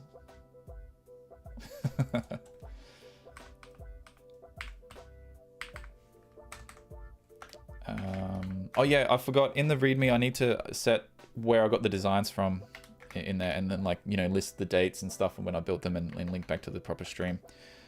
I've got to remember to do that. Okay, so we've got some, let's set the font. We got to set this to maybe title, I think. Throw that in a H stack as well. Although I think we can get away with setting the alignment here, can't we? So that's probably good enough. Where is it? $. I think maybe that's what it's supposed to look like. I think in this case we can argue with the designer on that one. Let's do some padding here too. If you find that, like, you're just putting padding on everything, you should drop it onto the outside one. But in this case, I don't think we're going to be doing that with the scroll view. Inside here, we'll probably have our picker, right? So the picker is going to be a little bit weird. So I think what we might need to do is start using some state, which we didn't do in the last design. Selected, we'll call it selected tab. I think we can get away with this. We'll see how we go. This will be monthly, weekly. I'll keep putting a comma after that. Daily. Too used to writing JSON. Is there any pros cons on using view builder instead of struct view, etc.? I'm not sure what you mean by that question. Are you saying because I'm like ripping all these out and putting them into separate structs? Because the main reason why I do that is to keep this clean in this main view, because like when you're constructing an entire screen that has like heaps of different elements on it, you kind of want to, like, it gets messy with SwiftUI real quick. And so just pulling out all the elements individually helps with that. I think the other thing, yeah, you might be asking, we could put it down here, right? Header, view, some view or whatever, or a view builder and stuff. We could do it that way too. Just depends, right? Like if it's a small, if it's something tiny, I'll do it this way. I generally do it both ways. I haven't done it once this time though. Yeah, it just depends how many, like how busy it's going to get inside there, if it's worth sticking it in another view entirely. This is the, let's call it the breakdown. Let's do selected tab and the content for the tab. We got a failure, missing argument for parameters. Like, oh yeah. So this isn't a string. This is going to be tab, and then this will be, we'll pick monthly to start with. We got a failure again. What do we got?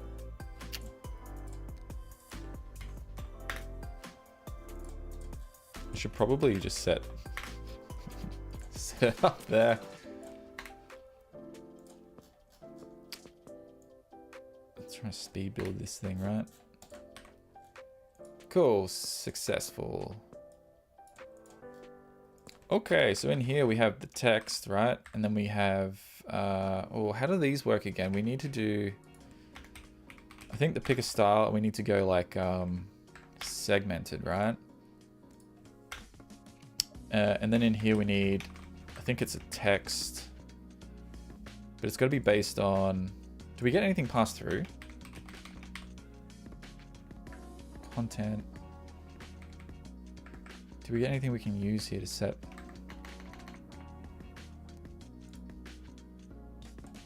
I think these are all separate, right? So I'm pretty sure. Let's see how this works. I can't remember this, how to do this.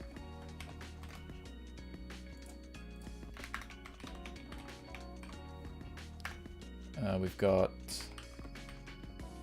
all cases, raw value, content, item, and then we go text, raw value.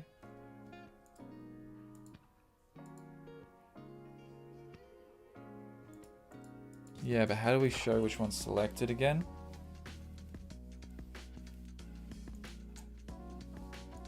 Can't remember how to do this. Give me 1 second. Let me just do a little Google.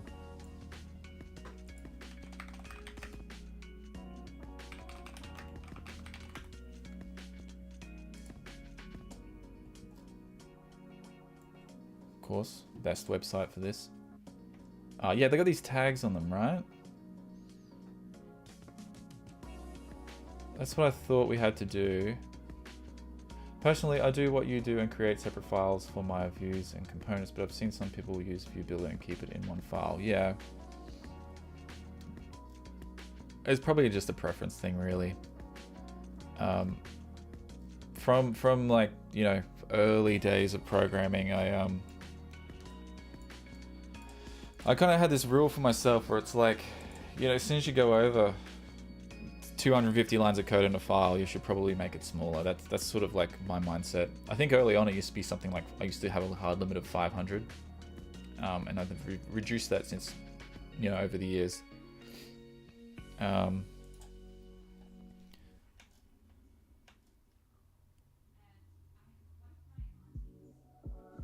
This is a different... Oh, we do get access to... Yeah, okay. How is that working correctly? It's not working correctly for me. So if we set... Maybe if we set the tag on this thing.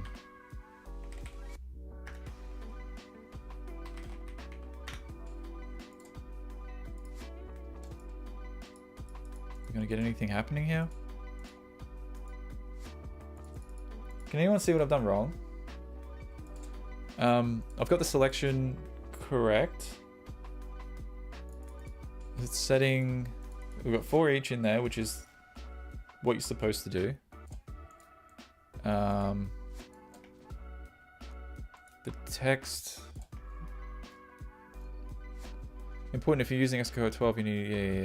in this instance though, it's better to create an array and store the various colors than use for each to create text inside using a loop. This is exactly what I've done. I think...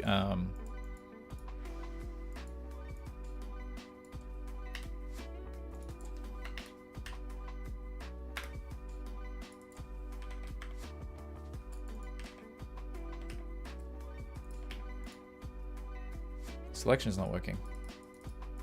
Maybe it just doesn't work in...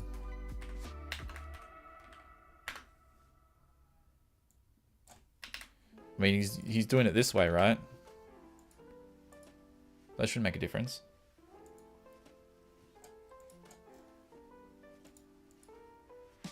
Maybe it's the fact that I'm using an enum.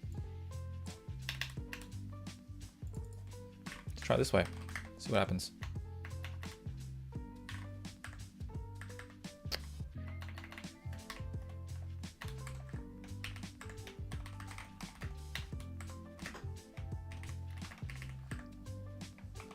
It's kind of funny how this is like held me up. There's just this little tab bar thing.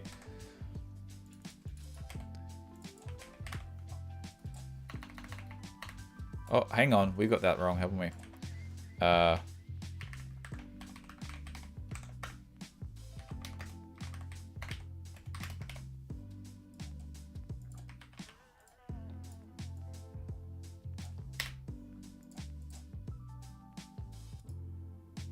There we go.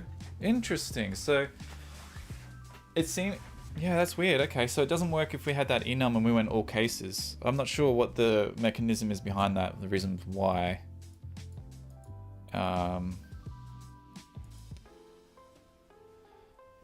There are two things on this screen that kind of needs a lot of attention, right? So like this bottom section, I think most of us here watching can probably recreate this. So we might not worry about that. But we're looking at these charts, and even this, so we're using a segmented picker like the one that Apple provides, but obviously the design is different to that. And we'll take a look at customizing this, because I think that's a pretty big thing to need to do, right? Like,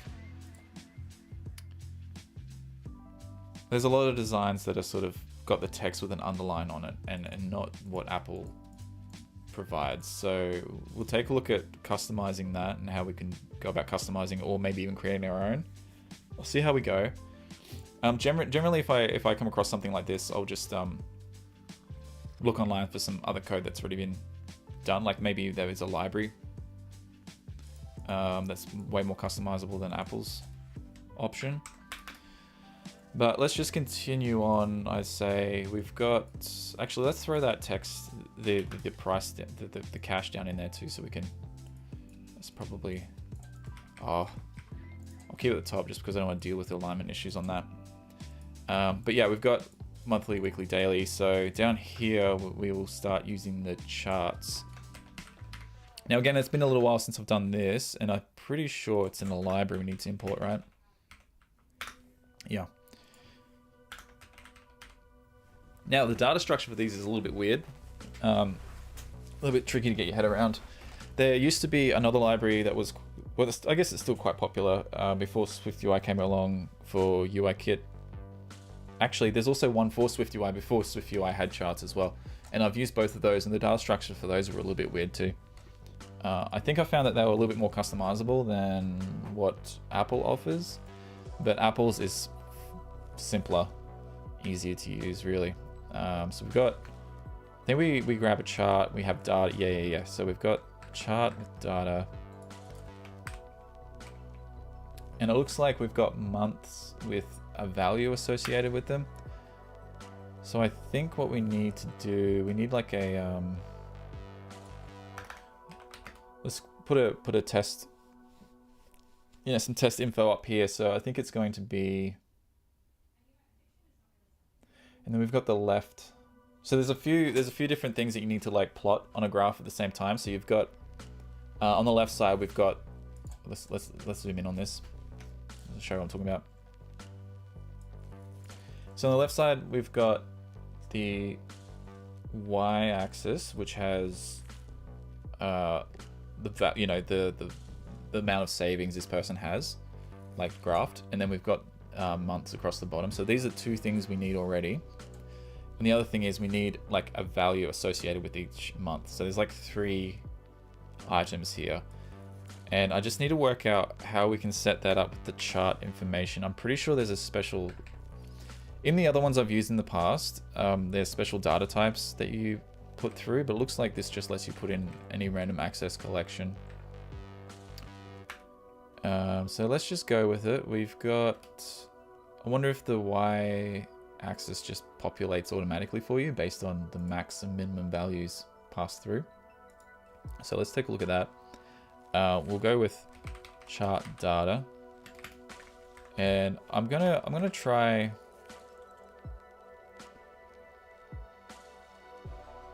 So I'm gonna associate these with each month. This is just, I don't know, someone else is probably gonna jump in and be like, no, that's wrong. But let's try this.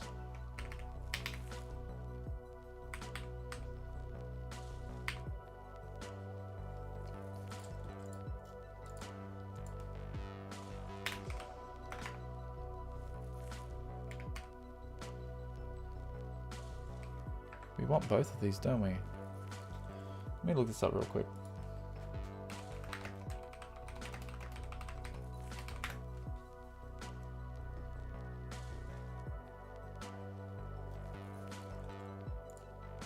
Looks like with some Apple documentation. This is probably the best source to look up, actually.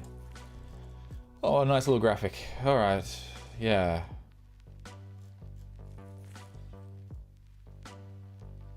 So we've got our types.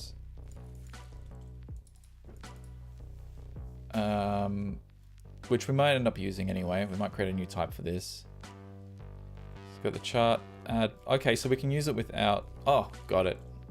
Got it. Okay, cool. Yeah. All right, so we don't need to pass this in. We can do like a bar mark, right? And then we can go,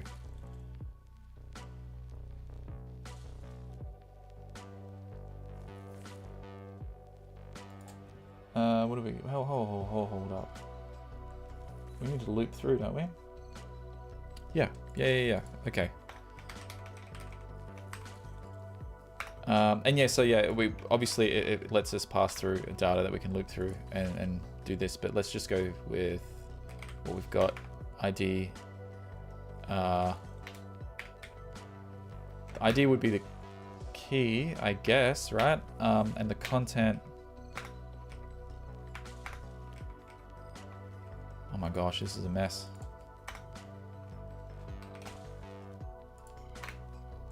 Let me throw these in here.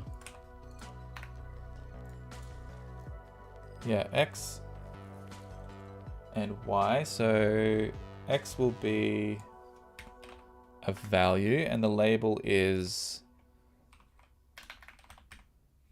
key.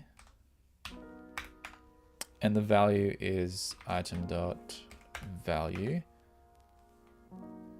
I think, no, this is wrong. So we've got call this.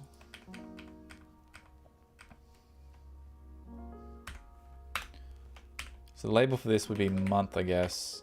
And the value is key, I think. And then the other one is price. I don't know. Let's try this.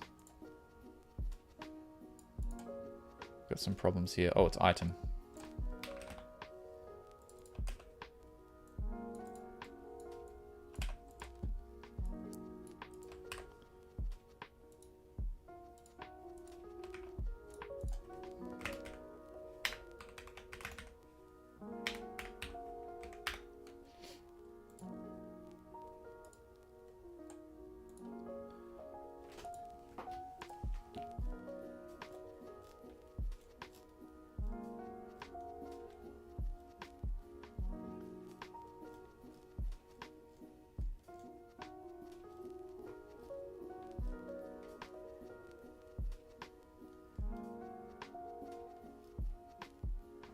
Let's copy Apple's code.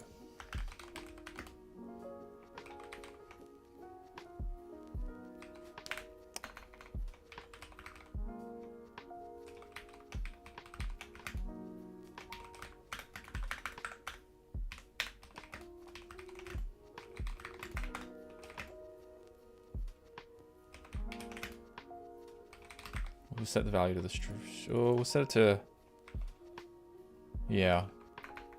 Go double. And then here we've got to do our, oops, ID, UUID. Just to cover for the identifiable.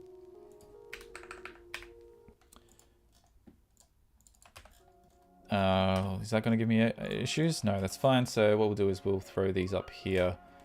And then in here we'll just go month would be, what we got? May, and the value is about 4,000, right?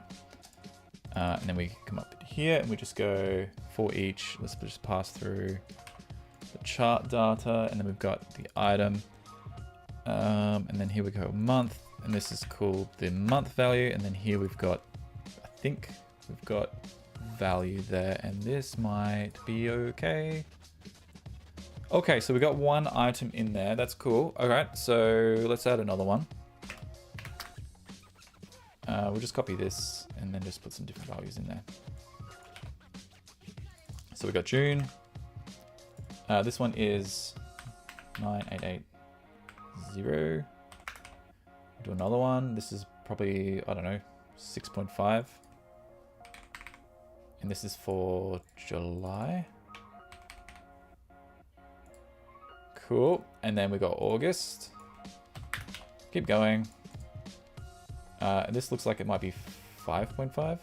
Let's go with that.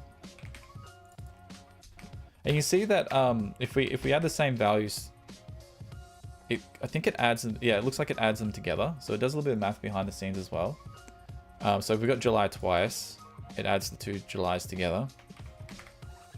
Change one to August. July drops, and then we've got an August one. That's great. And we've got September. So I'll go over this in a second. You know, we'll do a little bit of a recap. What we got? September looks like it's, I don't know, 8. September, and then we've got October, which is 4 again. I think this is probably enough for now. Yeah, so it seems like it's much easier to have your own data type. And so we've got our savings data point, and we've added 2 values to it, right? Month and value. So the month will be where it is on the x-axis, and the value is where it is on the y, right? So, and then once we get an array of those, all we need to do is just loop over them, and we create an object called a bar mark, and it takes, like, the x value will be the month, and we set like a, I guess this is like a key, so we could, so that SwiftUI can reference that back and like add them together if it needs to, or do whatever little magic needs to do on them. Because over here, the price, we've got the same thing. We can set this to value. I think that makes more sense. Price, I thought price in my head because of it's like monetary stuff that we're dealing with. But yeah, it looks kind of close. It looks kind of, well, we need to style it though, of course. And I think that's possible. We can do other things too. There's other fancy stuff we can do with graphs, like we can stack the bar lines. It looks like we can even set different like breakpoints on there, like measurements we want them to be. There's also line charts are another thing. It looks like we're doing, yeah, there's heaps of documentation here for that. So what I'll do is I'll actually copy this and I'll throw it in a chat. For anyone else who's interested. I think it's still the best. There's a lot of other tutorials out there, but I think reading the actual documentation on this is probably the way to go. And then like look at other tutorials for implementation. So let's go. So for example, I don't know if Apple's going to let us do customizations. Maybe if we open up the bar mark. If this doesn't work, we'll go look and see if someone else has written a guide on it. So this is kind of exactly what we've done, right? This is exactly what we've done. And looks like you can set foreground style value product category. That's interesting. But we want to do it like every second will be a different color, right? So let's focus on that. Customizing, creating a bar mark, initializers, mark body, what we got? Chart content implementations. All right. Let's do it. Let's go SwiftUI customizing bar chart colors.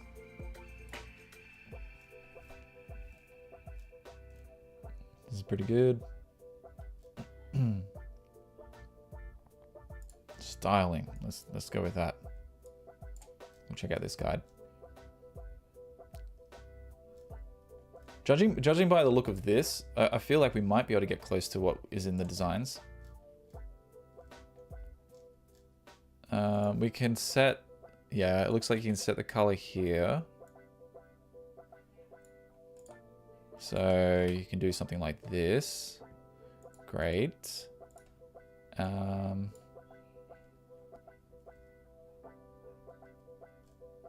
We can do plot style. Oh, okay, so we can grab this.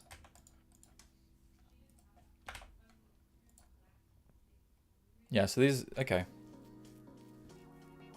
We can add marks and ticks. Yep, so we want to remove those really, don't we?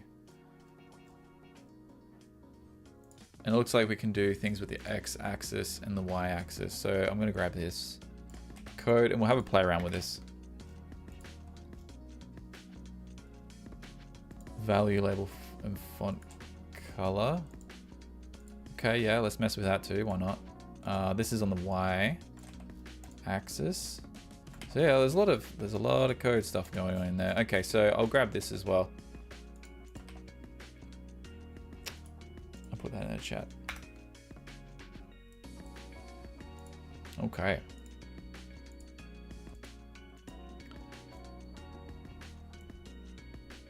All right, so we've got to try and replicate this.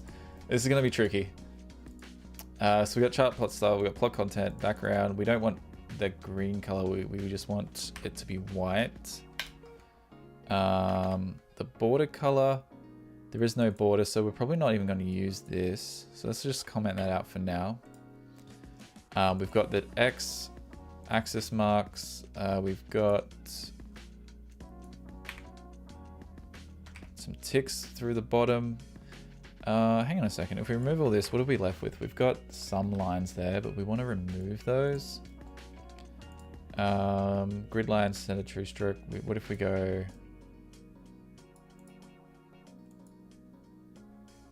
0? Don't want anything on there. Yeah, you can kind of see we get lines again.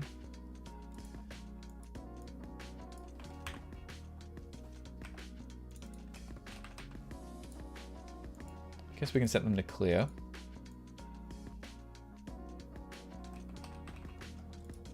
Get rid of those. This is tricky. I think this is going to take me ages. We've only got one person. Oh no, we've got some people on Twitch watching as well. Okay. It's like if people start dropping off, then I'll know that this is boring. This is boring to watch. Here we go. So we've already got the roundedness of these to within spec of this. This is an API I have not worked with clearly, so there's going to be a lot of going back and forth to figure out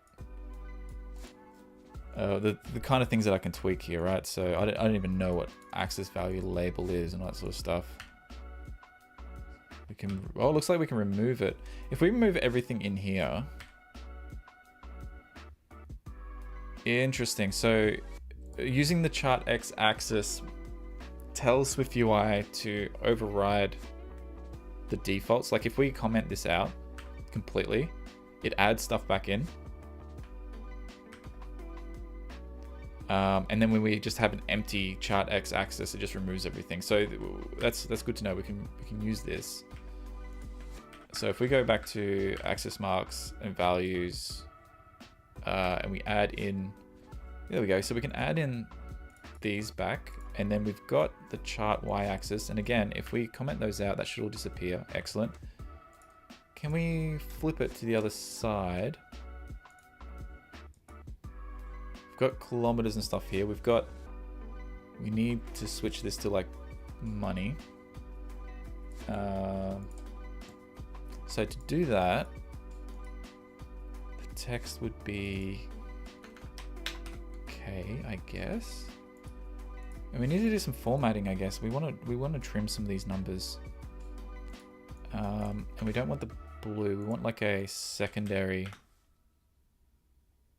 color. Yes, I think that's what we get for free anyway, is it? Yeah, it's the one we get for free anyway. And it's funny, the font, we should set the font to be body or something, not system. Yeah, that's better. That's more in line with the size of what we're going for. I think we can make this bigger if we set, where are we? Down here, if we go frame, minimum height, and we say we want it to be like 200 or something like that. It makes it a little bit taller. So we've got 10K.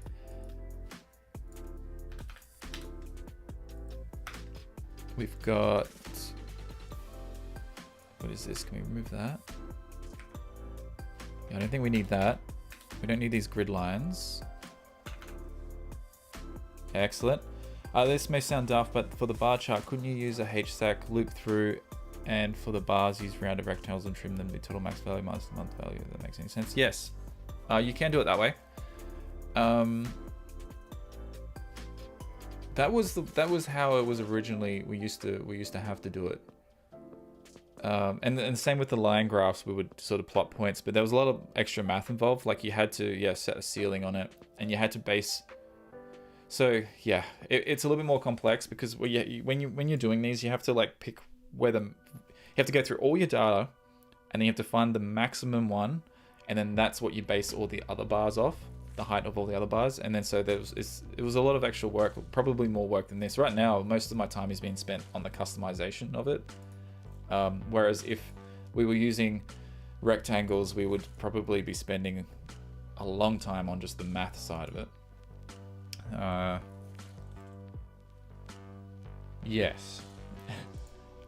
So one thing we may not be able to do with this method, which we would be able to with yours, is place, the max value on top of the bar that's the largest. It seems like that's what they wanted us to do here with this design. And I'm kind of worried about when we get to that, how that's going to work. So we've got X values. What else we got here? We've got automatic. We've got different bounds we can set as well. That's good. There's so much in here, which is excellent. So the value is an int. We got that. We want to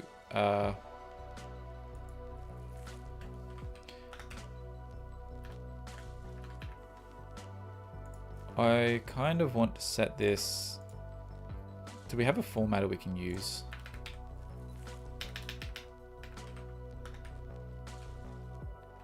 Why am I not getting code completion now? If let values value.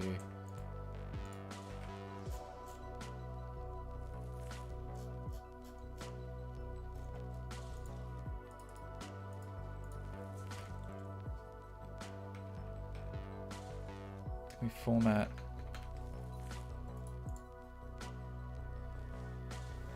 Oh, it's a chart item as. We convert it to a, yeah, okay, so it's a plottable type. I don't know if we can set this up as. Okay, so what I'm trying to do right now is I want to trim the extra numbers off the edge here. I just want it to be like 10K, 7K.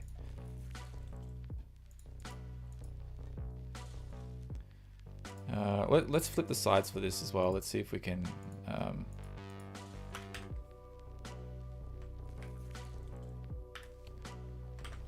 This alignment's kind of annoying me. Yeah, that's better. What do we get in here? Axis, value, label. Okay, so we got some stuff here we can do. So we got centered. No, do we want to change the anchor point? I think.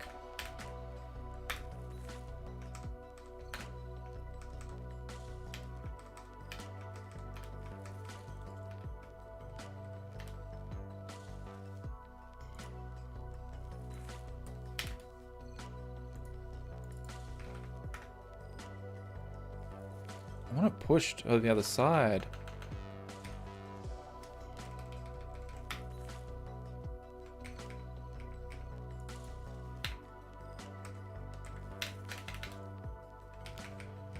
It's kind of annoying. Orientation.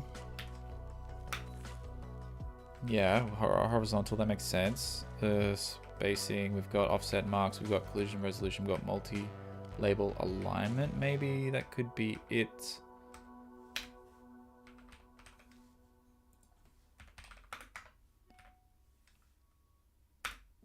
Leading? Let's try that.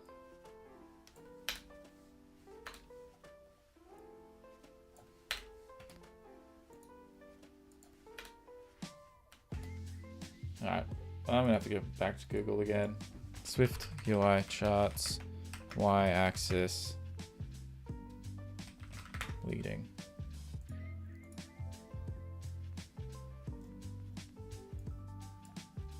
Here we go. Oh, very short. What do we got here? Axis marks, position. Oh, okay. All right, it's in a different spot.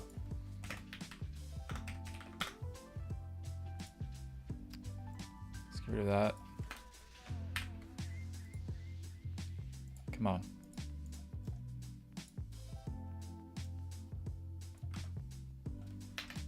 Is it here?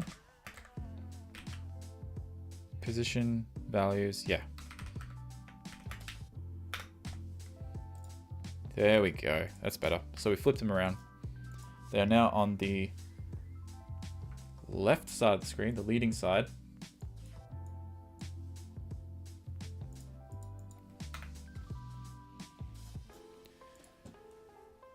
Still got some problems with the... Come on, refresh. That taking up too much space, right?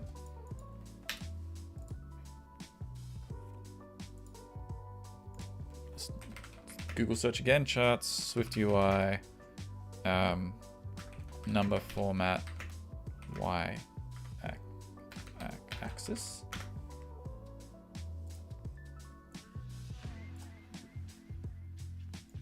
Customizing, so this is on the developer forums. It looks like, oh yeah, okay, got it. Found that issue. Instead of passing the encapsulated access value, you can transform into an original value for an int. Stride by 1, let month. Stride solution based on suggestion. Okay, so this is like rounding them off. Someone else has suggested that we could just do a Like you just divide, right? We could divide and just put a K on the end. So like, for example, if we just divide by 1,000, that'll give us what we're after, right?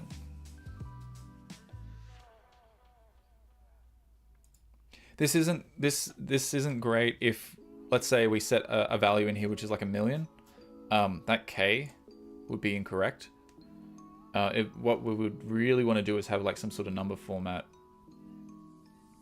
like decimal value or currency number formatted to in this place where this is, to give us a string value which is which has the correct suffix, right? So we want, if it's 1,000,000, we want it to have an M.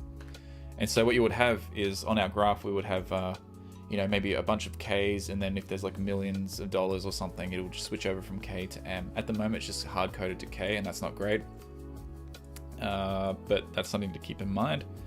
All we care about doing is replicating this design, not its functionality. Functionality stuff, models and all that, that's for another stream. Okay, so we need to change the color of these bars, right? And I think we'll almost be done at that point. One thing that I will fix in regards to this is if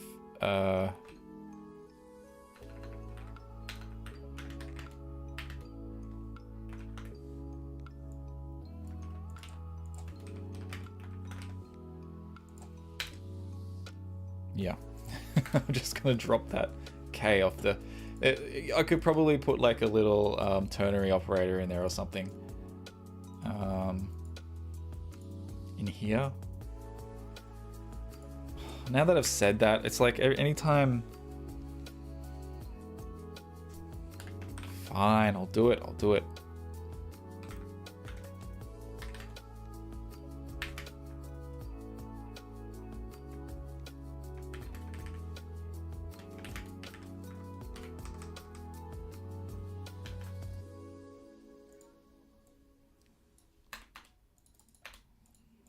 Happy with that. So all I've done, if it's set to, if there's a 0, if the int value is 0, is the first one in the y-axis, we'll just not put a K there. Otherwise everything else will have a K. We could essentially do the same thing, like I said, if it gets into the millions and billions. You probably only ever have to really go up to billions or trillions, depending on who's using your app, right? I guess. You could just do this exact same, like if int value is equal to, is above a certain value, or in between, we can set a suffix to be M or B or whatever. But at this scale, it's fine to just hard code the K. Okay, so how do we? So we got red here. We need to. It's almost like we need access to the actual index so that we can do like a modulo, and say if it's an even number, we set it a teal color. If it's an odd, oh, can we see the, oh, okay, sorry, yeah. I've got it off to the side, sorry about that. Let me fix that. I need to put like I need to find some software I can put an overlay on my screen where it shows me where that line is.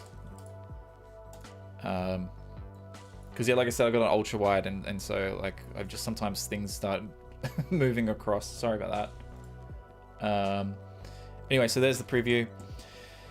Maybe best if maybe I can move it over to the other side so they're next to each other. I don't know how I could do that in Xcode though. Something to explore for the future. So I guess we want to color code these.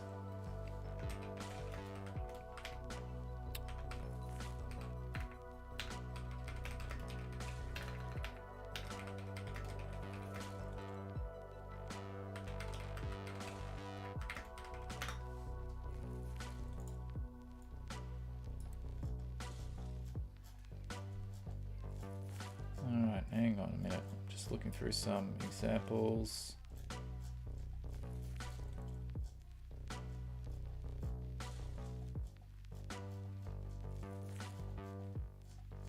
I want to do this alternating thing in an easy way.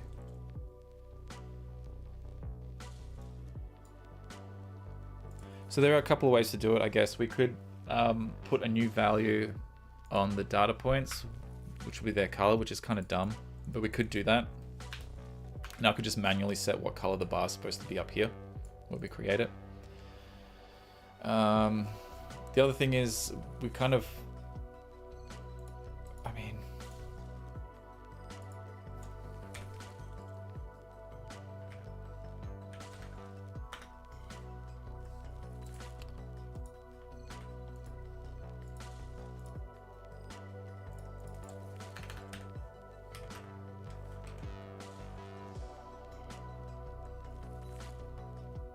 I think enumerator is the correct way to do this.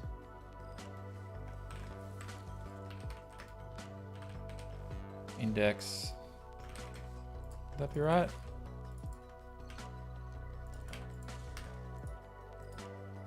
What's it complaining about? What do we got here? Generic parent ID cannot be inferred. Yeah, so I think we need to go ID. We could do offset.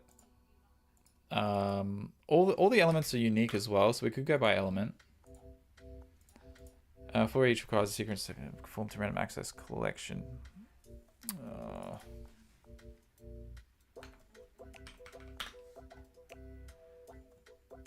So what I'm looking for.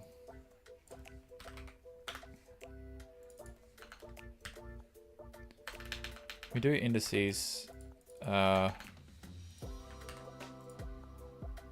then we get a problem here, which is okay. So we can probably use this. We'll just to get the job done.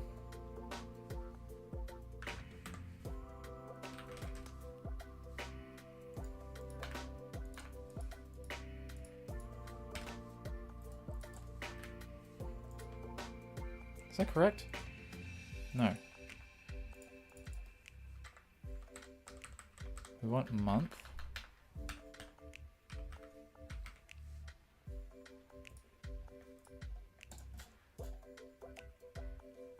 This is correct, isn't that? That should be right.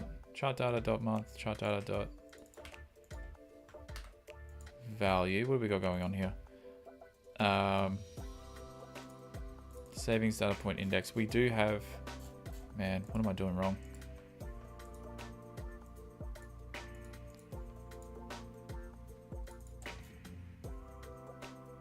This should be right. This has worked for me in the past.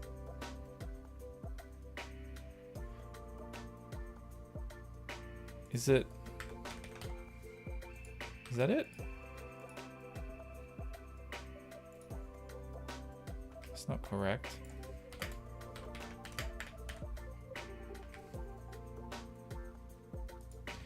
Just bear with me for a sec. I'm fiddling around.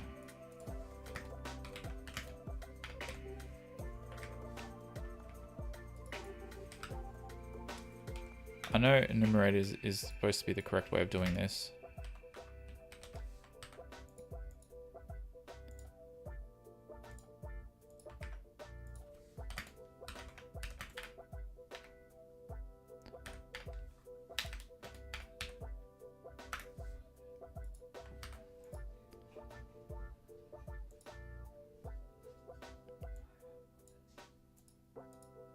It should be.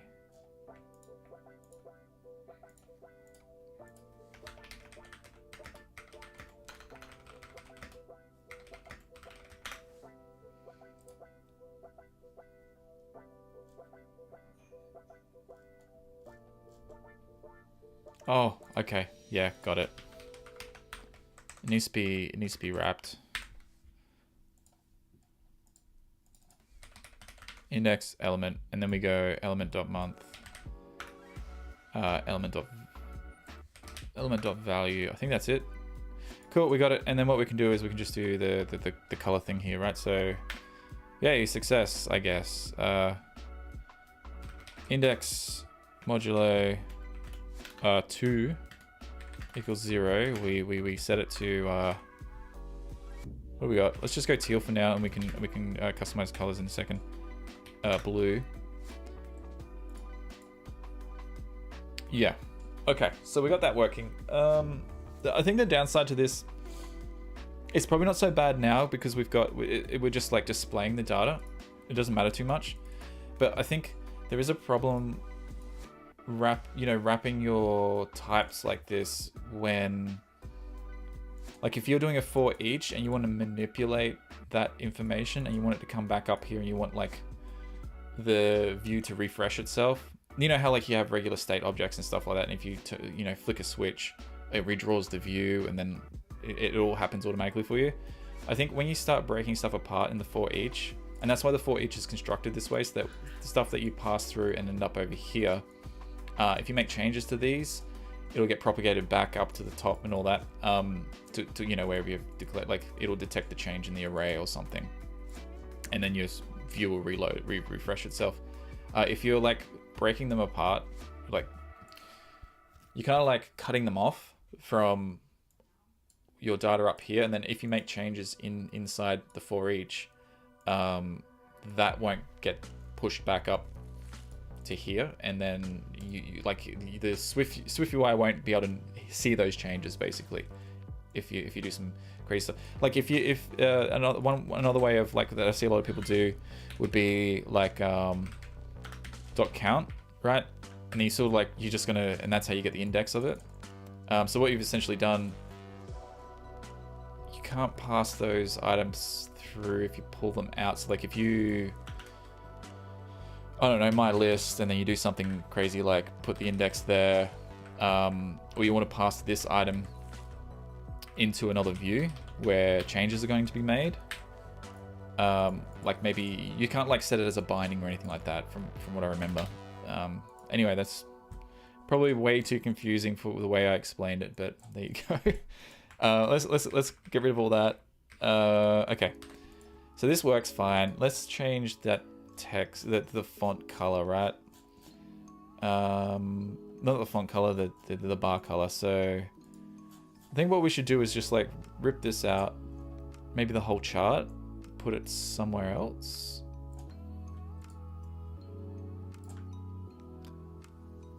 Then we have to move our data across. Yeah, let's just do it.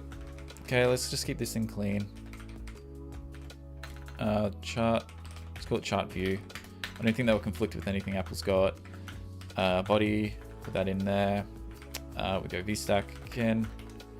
And then we want to pass through our data, which is, what was it called? Savings data point, right? And me grab that, paste that in there. I think that works fine. And then we can put our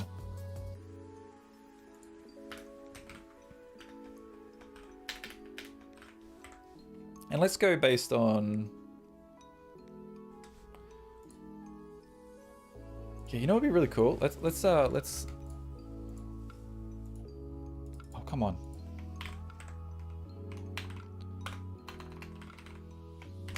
Is that it? Data. Okay, so what I want to do is so that when we make a segment selection, we change it, right? We change what the information is going to be. So to do that, we'll need to make this a 2D array. And so let's do that. So we got all these. Let's do another one. And then one more. Right. Let's fix up the formatting of that. Cool. And then in here, what we wanted, this will be a dictionary. Yeah, this will be a dictionary. So what we'll have is chart data, right? This is what we're gonna pass through, and then here we'll put selected tab, right? So up here we'll have monthly for this one. This one will be weekly. Now it's important that we name these what we have in our tabs. And then here we'll have daily. And what do we got? Cannot call function type. Savings data point. Value of non-function. What have I got wrong?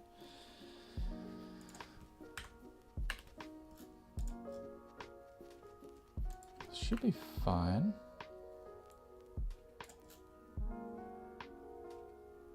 Selected tab.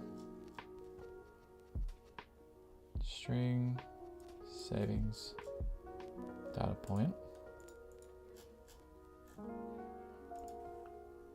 What do I got going on?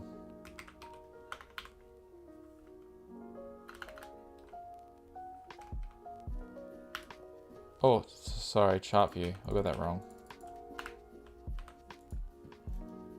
Okay, now it's giving me a proper error. Value of optional type. Rapid value. Yeah, okay. Because it being a dictionary or whatever, it can come back with nothing. I'm just going to force unwrap it.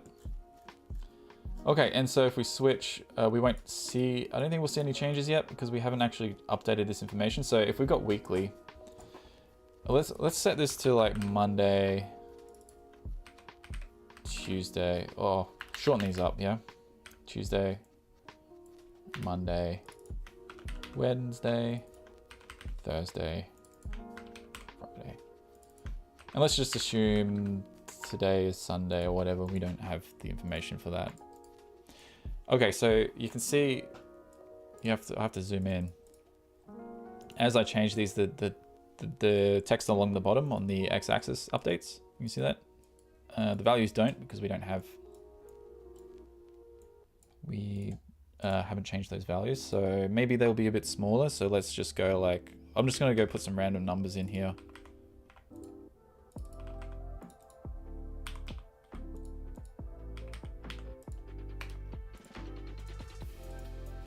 All right, so they jump around a little bit. The K on the end is incorrect since we're not using, like our values are lower than that now. So we can probably go through and do a little bit of a trick here. So we can go if int value is less than 1,000.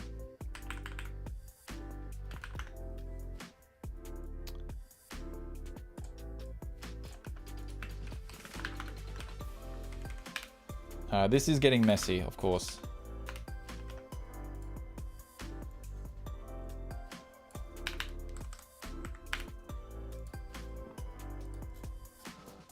We got that.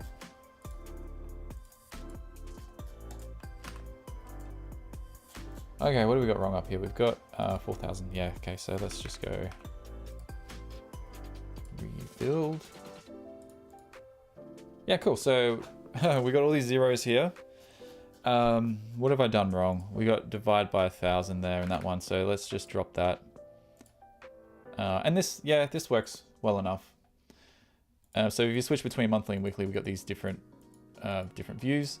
And I think what would be really great is if we could animate that somehow, right? So, I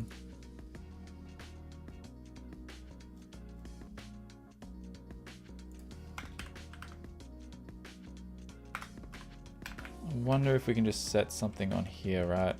I don't know. Selected tab. Okay, does it automatically for us. That's really, really awesome. How cool is that? So all I've done is I threw an animation modifier onto the chart view itself, and it listens to any time the selected tab changes.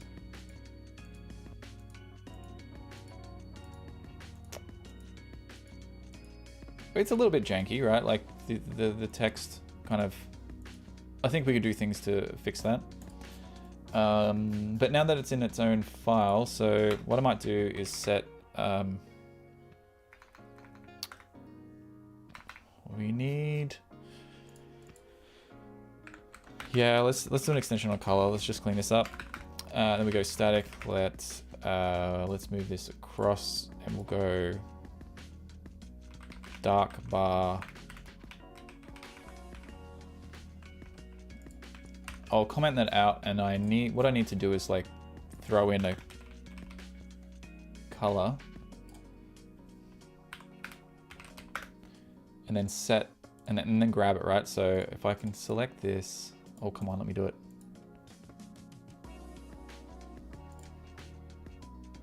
I might need to do it on a background like we did last time.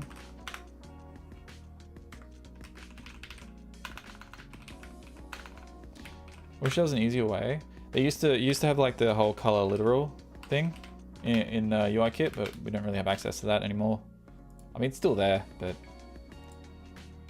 okay. So custom, there we go, custom again, and then we'll grab our picker. So this is the lighter color.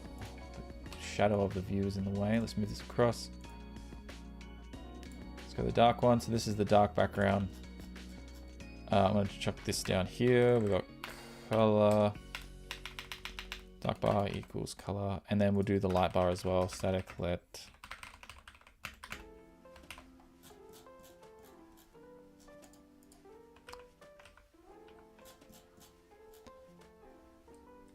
All right, where is it? Here it is. Custom again. Select the light color. Excellent. Let's grab that. Let's delete this. Scroll back down. Let's throw this in here. Where are we? Where are we? Down here. Override that one. The light bar color. Cool. And I got to get rid of this red line. And then we're going to the customization down here. And we've got the foreground color. So we've got the teal, which will be the light bar. And then over here we got dark bar. Is that correct? What's it doing? Will you polish the app when you finish? This one? Probably not. I'm not too attached to this one. And the main purpose of this exercise, I think, is just these charts, right? And then we're gonna see if we can customize this segmented display at the same time. But like I said, the rest of this stuff in here is kind of like pretty simple to recreate, so I probably won't go over it. Like this. We will do this. We'll do one of these as well as an example, but we might not go like pixel perfect. We'll see how we go. Where are we at for time? We're 3 hours in. We've already done 2 designs. If I go for like about 1 hour 40 or something per design, we might get to it. We might get to it. Why is it complaining? We've got an issue up here with the... Okay, so shape style. Oh, we got foreground style. We don't want style. We want color. Oh, so just a little bit of a tip. So you can use the style if you want to do like...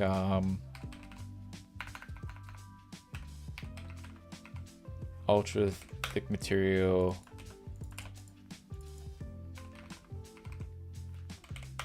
Ultra thin material kind of stuff. It doesn't seem to work very well with the charts, but that's an example. Like you use the style for that, and then otherwise you use the foreground color if you want to do colors. We've got light bar, dark bar. Come on, that should be it. What have we got? Cannot focus. Okay.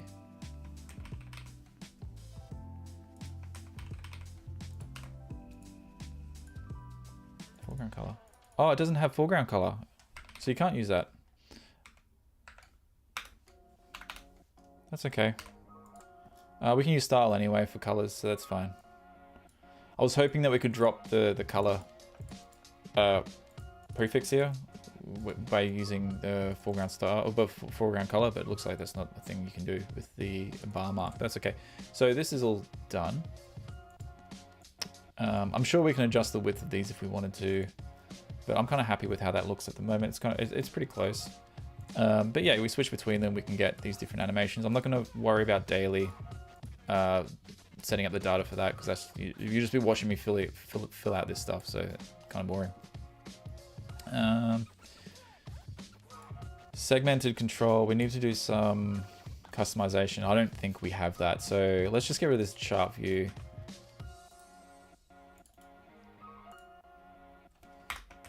Chart view. Import charts. Drop that. Let's get rid of this too. I still like to use this, the old naming convention for doing extensions and stuff. So we could go like color plus custom. And I might create a file for every different type of extension I do. So for example, like I might not put like if I wanted to do hex values or something like that, conversion to and from hex, I probably create another class, create another file for that. Will you publish the app when you finish? Not this one. Oh, I thought you said polish before. Publish. No, definitely not publishing this one. Not like the other day. That was too hectic, and I haven't got any data backing this anyway. This is just design. Yeah, sorry, I misread what you said. Okay, so chart. We've got the spending screen. We've got all this savings data point. Let's get rid of that too. So this might mean we need to create model. We'll just call this chart data. I know it's not the same name as this, but we'll just throw that in there anyway. Okay. Identifiable. I think we need to import SwiftUI to use identifiable. Header view. Let's grab that. Let's clean that up too.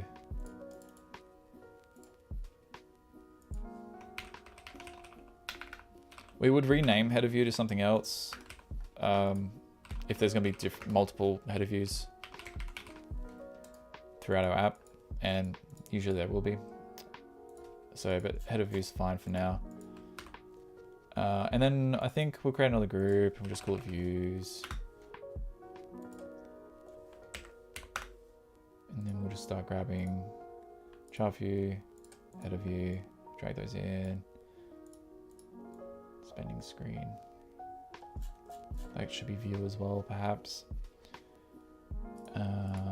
That's pretty good. I'm okay with what we've got going on here now. Let's just do a refresh on this, and I'll pin it just in case we jump back to the other files. Okay. Oh, all right. SwiftUI segmented control. Customize. Oh, this is going to be tricky, I think. Yeah, you can't fully customize it, it seems. I'm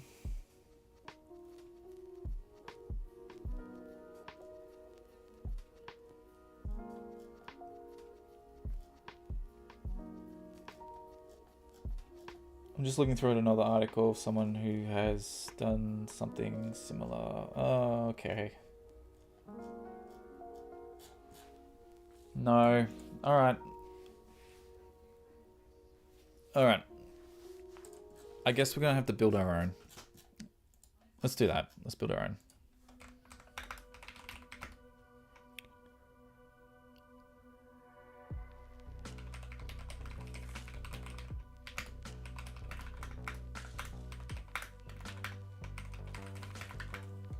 Cool. Segmented picker. Let's go with that. Let's pass through a binding, which will be... Let's not go too fancy with, like, you know, passing through a hashable or whatever it is that... what does this thing expect?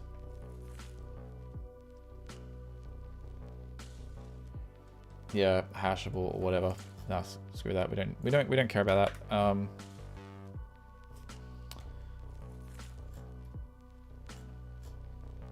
So here we'll put our picker, segmented picker, and we'll pass through a selected tab. And I think we also need to pass through the options as well, which is just going to be an array of string.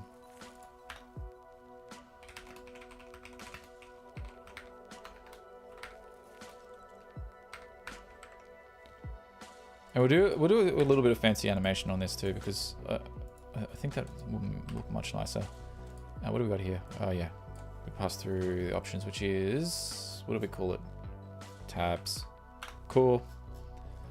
And then in here we go for each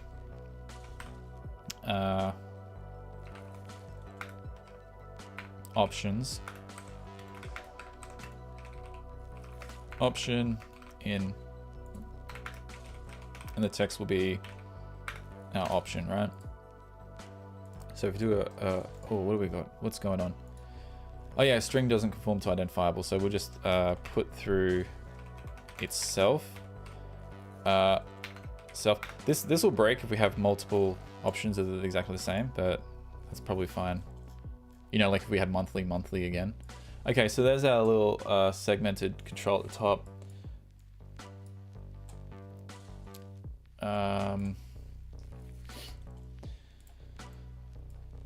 going to choose, like we need to do something based on, like if it's selected, something needs to happen.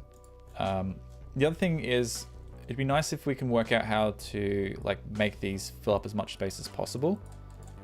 And I think I can get away with doing like a H stack and then just putting some spaces either side. This will only work up until a point, right? So like if it gets super cramped, it's probably not going to. Ultimately, like what we might want to do is put it in a scroll view so you can add more. So even now it's better than segmented control, right? You can throw ours in a scroll view and have it go off screen. The other thing we need in here is like underline, a little underline thing. So let's say we go a rectangle. I think if we just close this a little bit, we'll be able to see what that looks like. Okay, so there's this big long line underneath the entire thing. And they've got theirs left aligned, so maybe we don't want these spaces in there.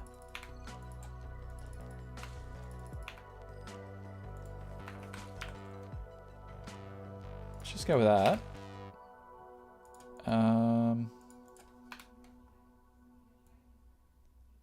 Yeah, maybe we want to push these off to the left. Oh, the rectangle's screwing things up now. So if we hide that, these would be crunched up, but then we add it in there and then it's like, okay.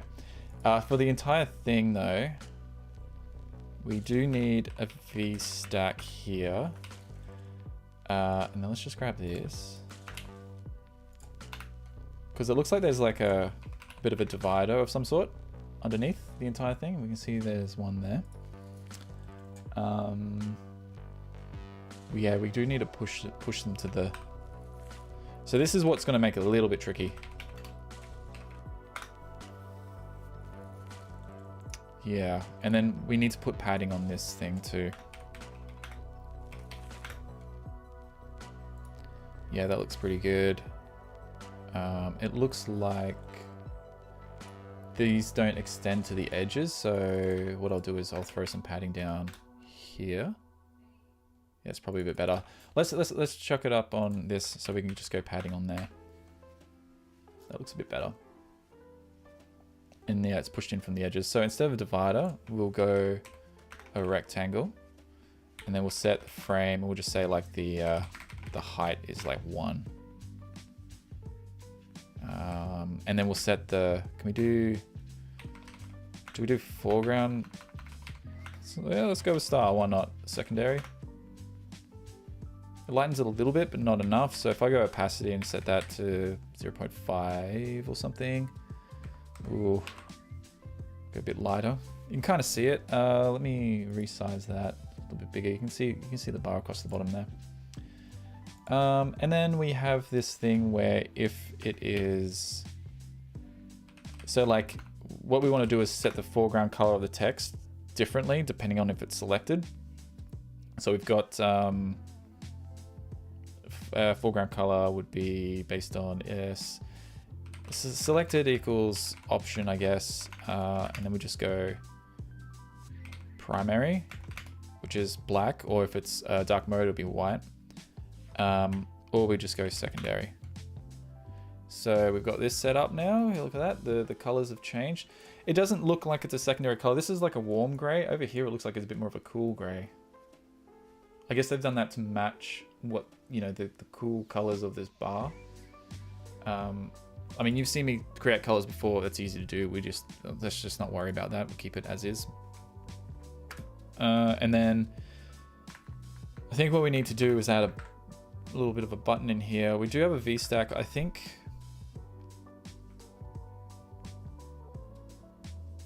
Yeah, we'll have to do it. I think we'll have to do it this way. I'll show you how we're going to get the animation working though in a minute. But right now we do need to throw a button in here, and I think the entire... No, not the entire thing. We're not going to... Yeah, we'll do it this way. Because I want to put the bar along the bottom outside the button. Outside the button. And then up here we just go selected equals option, right? And then now when we click on our new segmented items, we get, yeah, everything animates. How cool. I think we need a little bit more padding. So if we go spacing, we add, I don't know, 20 feels about right. Maybe go as far as 30. Yeah, just so they're like way more separated. And then we've got this thing here where we'll have a rectangle, right? Underneath each of these, and we only have one. So to make this work, I think we need to use a matched geometry. And then so we say if selected is equal to option, only then will we have this. Yes, kind of getting there, I guess. It's not quite right though, is it?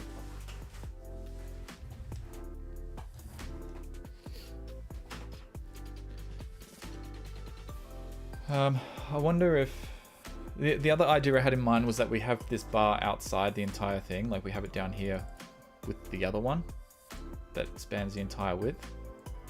But it might be tricky to figure out the location of these and have it move to be underneath them.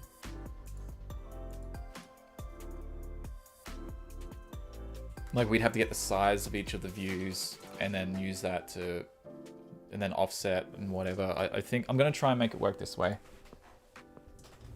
But I don't want the rectangle. I want the rectangle to be, I don't know, frame. Let's set the height to 1.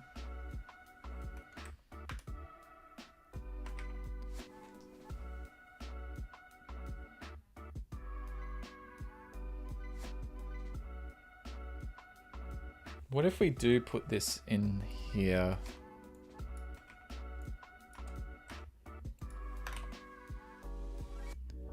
But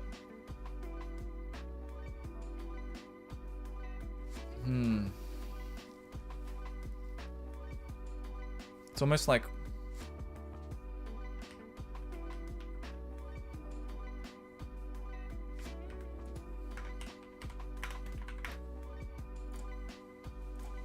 this is gonna be a little bit fiddling around, I think.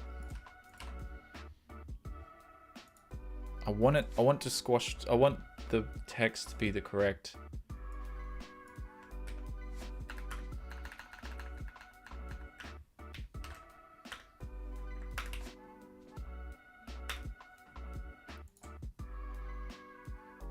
What's wrong with it?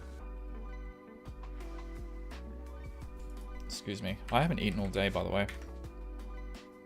You guys asked me to do another one of these and... Okay, so that's the width. That's correct. So I think if we set up a Z stack instead, right? Can we make this work? I don't know. Maybe. Let's give it a go. So get rid of that background. Let's put this underneath.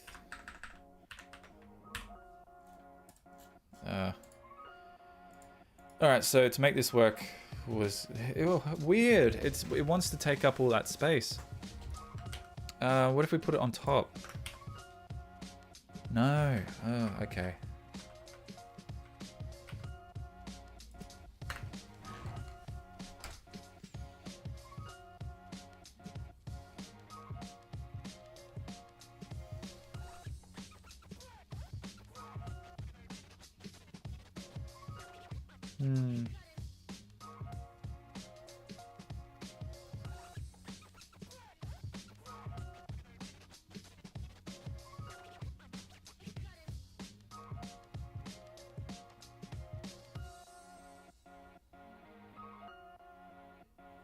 Give me 1 second.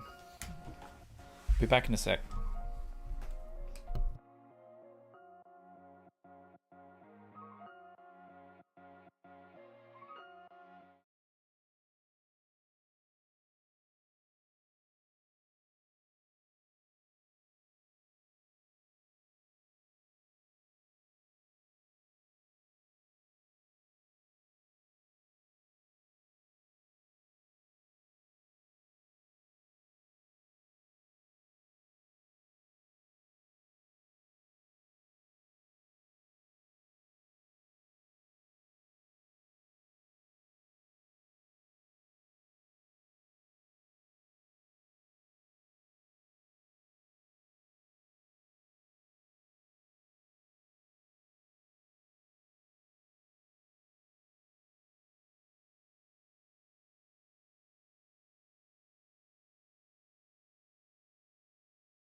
Hey, I was hoping to come back to some ideas. I got one piece of chocolate. But yeah, when I'm done with this, I'm gonna go have some lunch. Okay. Oh, I've got some coffee still. All right.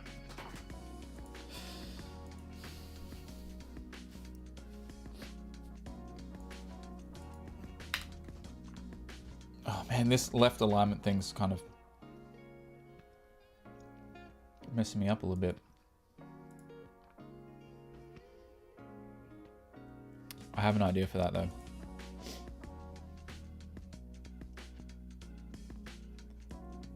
Yeah, I think we can make that work. Yeah, wait. We gotta get this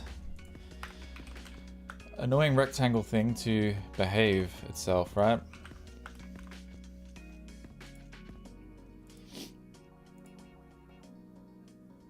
You know what? Judging by this design, it's almost like that it wouldn't meet up. Like when we tap weakly, it feels like the rectangles probably just end up being under here or something, which is interesting. So I'm thinking, like, what if we were to go and maybe force it across? No, it doesn't work.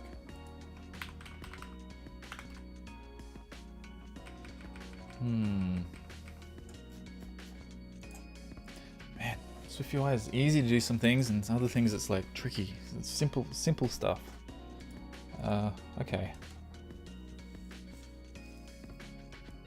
Let's just focus on the animation and stuff first, yeah?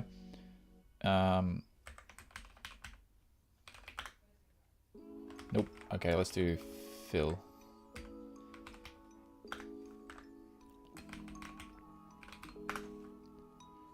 Cool, and then we'll set the height to 1. Yeah, okay. And then what I want to do is if selected is equal to option, where we got a message, set a frame on the rectangle, then align the V stack to leading.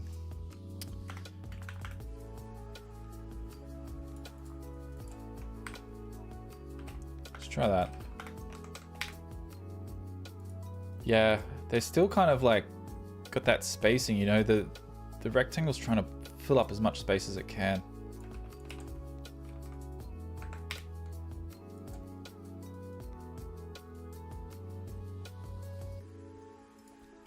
Yeah, it's gonna try, isn't it? It's gonna try and take up all that damn space.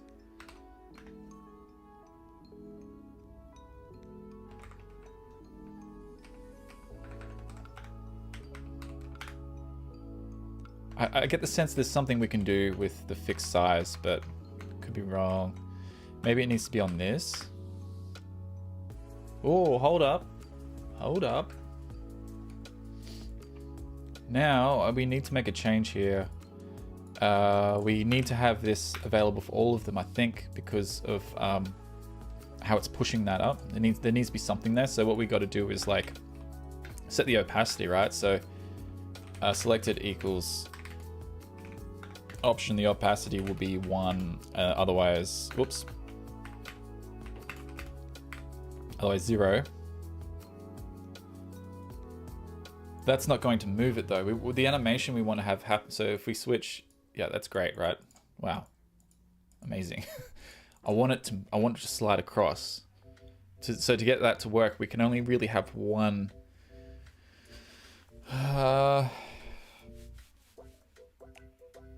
I got it. Do I have it? Maybe I've got it. Maybe I've got it. This is getting messy, but let's see. The whole idea with this is just like keep iterating, and then once you kind of work it out, you can come back and clean it up later, right? So this is always going to be there. Let's have this always set to 0, and then we'll just chuck this one in here, and then we'll do this recursion. Hang on.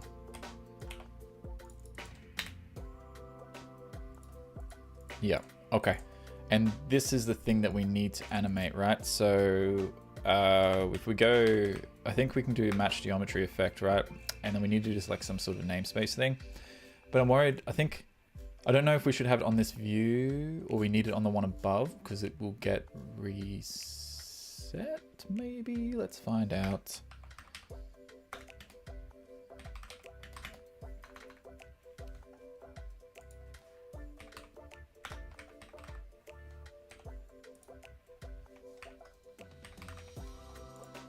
Is this correct?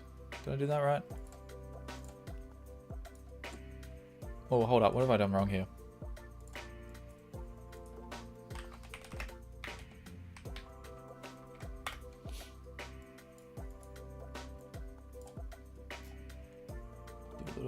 Little. Ah, var. Okay. Oh, come on. It's kind of like it's doing something.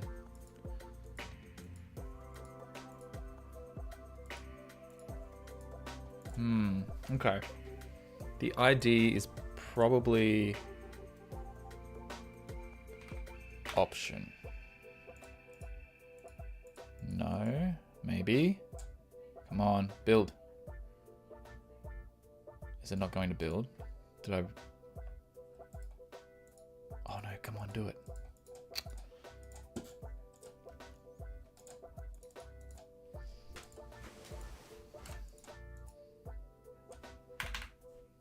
Well, there goes my idea.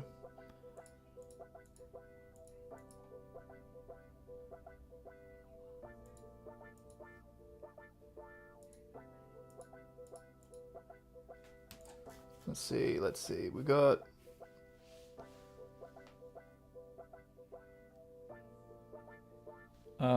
we need to set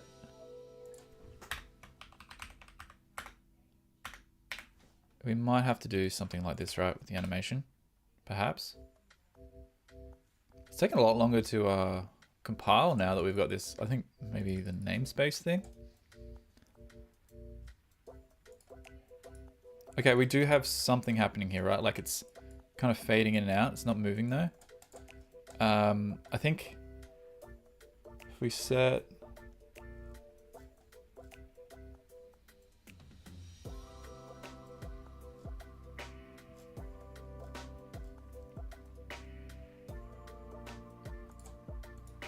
does it matter if we have like a transition? Maybe will that make a difference? I don't know. I think transitions when things are coming in and out though, right? Oh, that's pretty close. It's pretty close. It's getting there. It moves the wrong way though. We want to go backwards. Oh, okay, so the documentation there says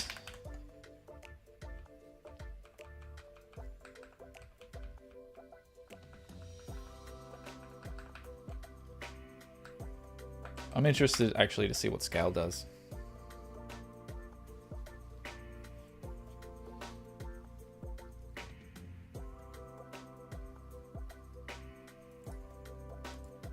That's kind of cool. They shrink away. That's nice. Hang on, about to sneeze.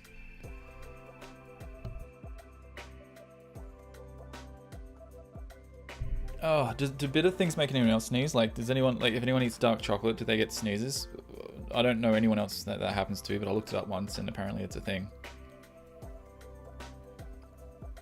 Sometimes coffee can do it as well. Yeah, it sets me off. Yeah, I know that this bar isn't in line with this one on the bottom, but we can fix that. I think we can just do it by doing an offset on this bottom bar. We'll just do a little cheat. Oops, wrong one. We need Y. You know, we can push that up a bit. Oh wow, this is taking ages to build. If we get rid of the geometry effect for a second, will that run quicker? Yeah, runs quicker. Interesting. Oh, I almost guessed it correctly. I think it's about 9. Yes. There we go. Yeah. Yeah, that whole namespace thing seems to really add time to it.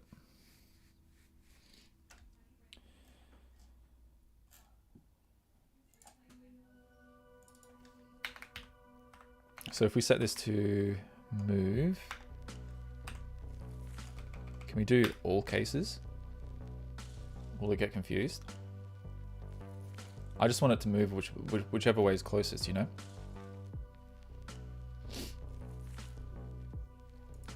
No, it has trouble with that. Okay, let's do this. Match geometry effects, move, transition, move. I don't know. Oh, look, first result is a Sean Allen video. Guys everywhere. What do we got here?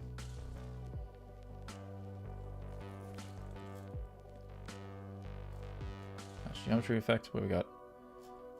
Namespace, yes, shape, ID, animation, great. Okay.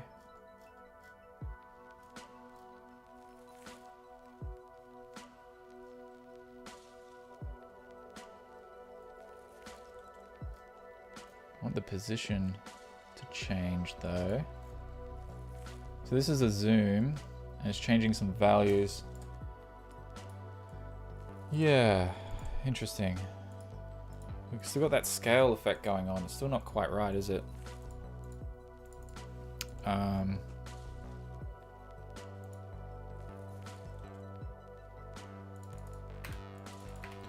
Don't like that width animation here. Let's change this to. Let's just place it here. And we'll go with. Value is the selected one. That's the one we're looking at.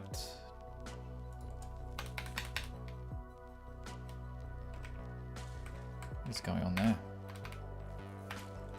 Cool. And then the animation will be. I like the little spring thing. We can do a spring animation. But yeah, it doesn't seem to be moving, jumping around for us. So we want it to translate like from side to side, right? That's kind of what I'm going for here.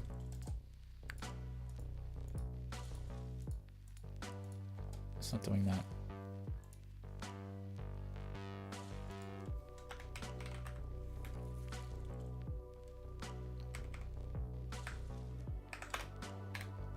Seems like the transition is probably what got us there mostly. And it says a transition that inserts by moving in from the leading edge and removes moving out. We want it to go opposite, like we want it to do both. Asymmetric. Oh man, I don't know if we can do this.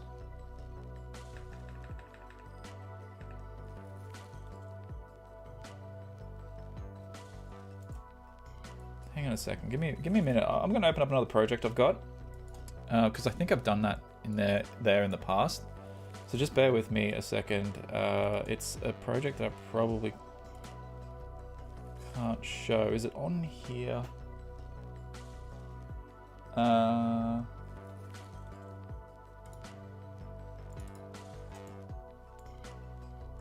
Let's see what we got.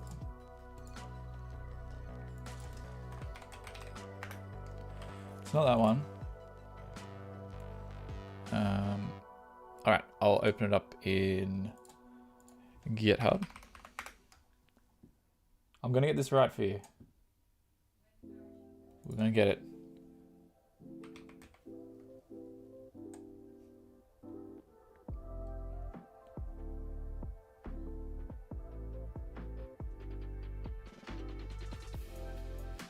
Where is it?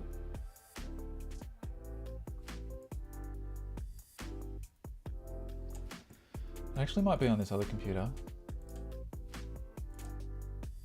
Yeah, it'll be on here somewhere. Cool, and then it'll be opened up into Xcode.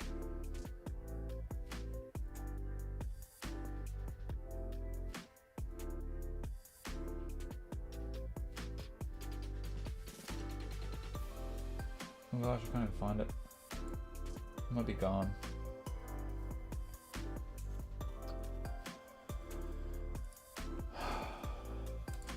Anybody got any ideas? Really got to get this working because it's pretty common. It's a pretty common thing to do. I think it might have a lot to do with how we've got this set up, like within in here. So like if I was to move this out, we could probably make it translate correctly.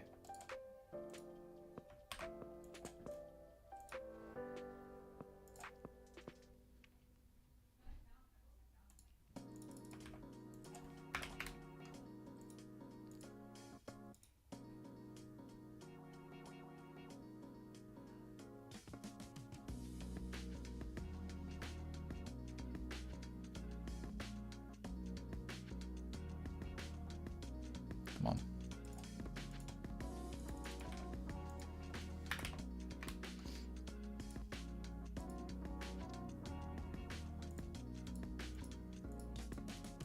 How does Apple make that happen?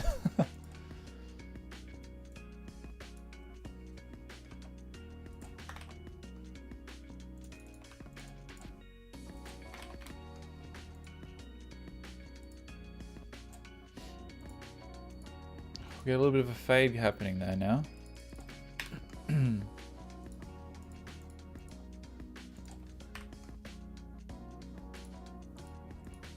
Still not.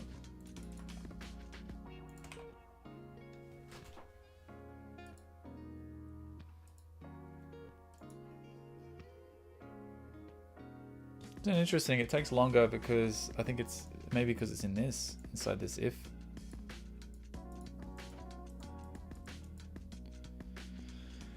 I'm trying to think of another way we can restructure this to make this work.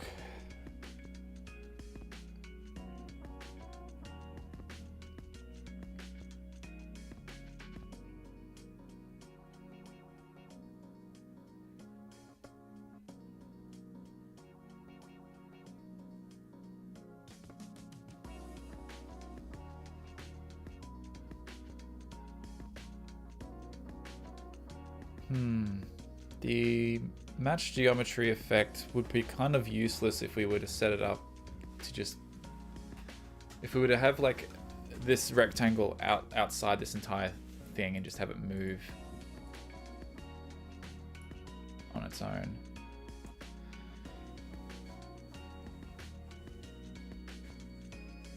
Can we make it work if we were to just like drop some of these extra views? I wonder if they're interfering at all.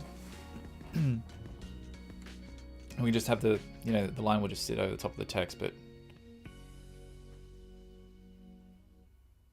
come on. Oh, they'll be stacked. What's going on? What's it complaining about?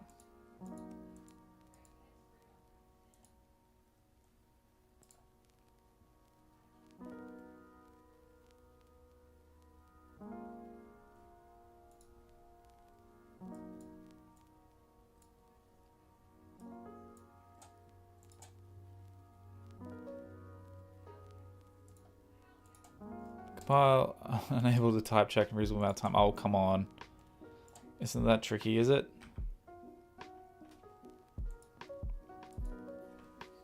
All I did was get rid of this Z stack.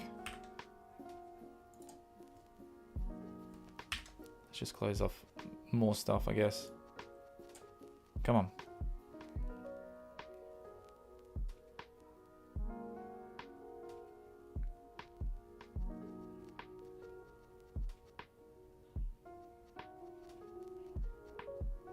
Just looking at this little spinner up here, it's just taking forever. Again, no good. Alright, let's remove some more code. Something's got to run at some point, right? Still nothing. Why is the project so broken?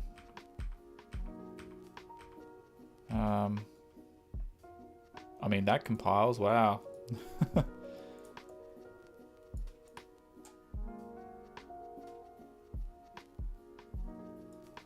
What if we move this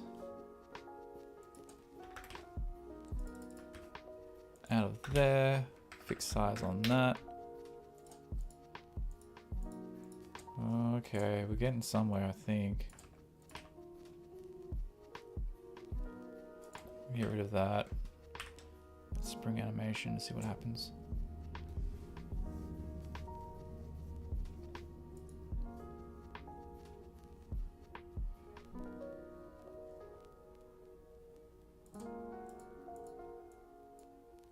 Nope. Let's do a scale.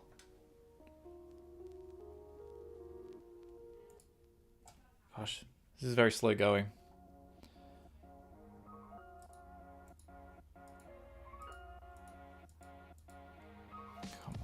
Come on. We can do this.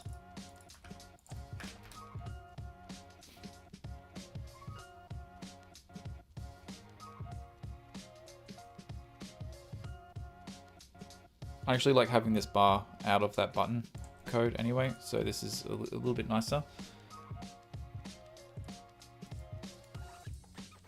It's not even doing that scale, the scale thing that we had before. I wonder if it's got to do with the order of these.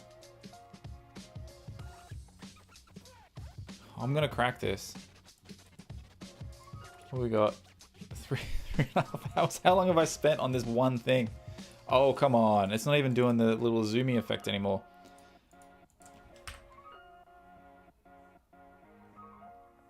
The scale effect, that's completely missing now. Come on.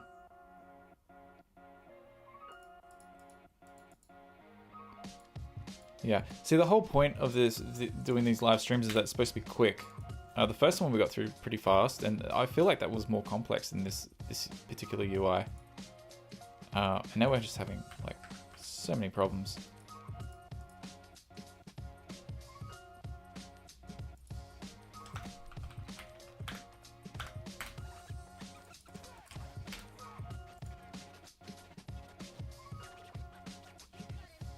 Come on.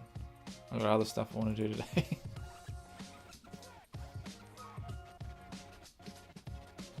Gosh, that compilation is awful. Okay, so we got like a fade thing going on. I don't know, everyone. I don't know what to do. I'm at a complete loss with this one. This has worked for me in the past.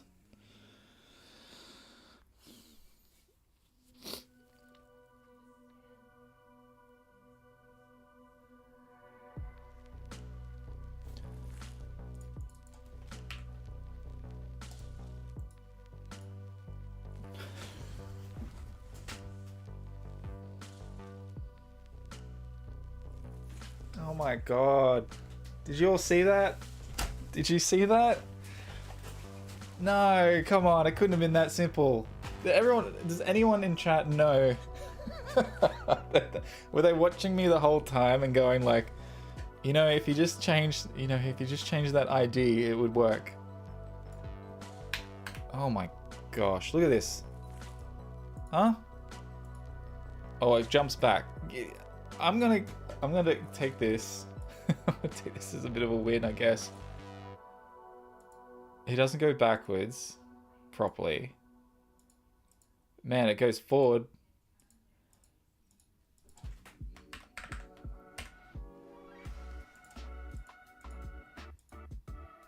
Okay, so there is we got a little bit of a problem here, right?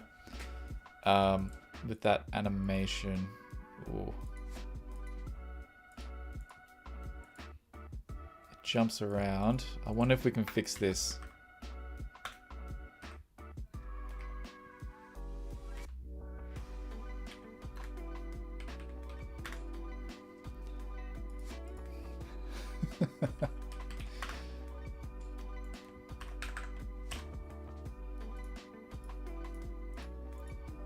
Alright, I think maybe we can get away with it. Maybe it needs to be reversed the other way around here.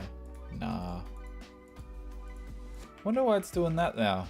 In any case, let's just drop this back. We'll just have this. Yeah. So we've got them moving in. They move one way, but they don't move the other way. And I have no idea why I would be doing that. Could this be a? Let's build this. And see if maybe it's a simulator issue. Oh man, that's hilarious.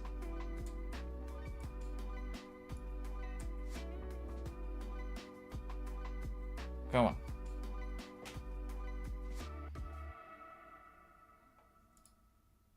Yeah. Oh, it turns out that it is a simulated issue. Just check this out, right? I'll zoom in.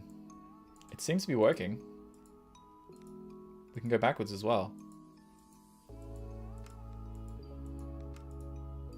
Oh, look at that. Freaking did it. Okay, so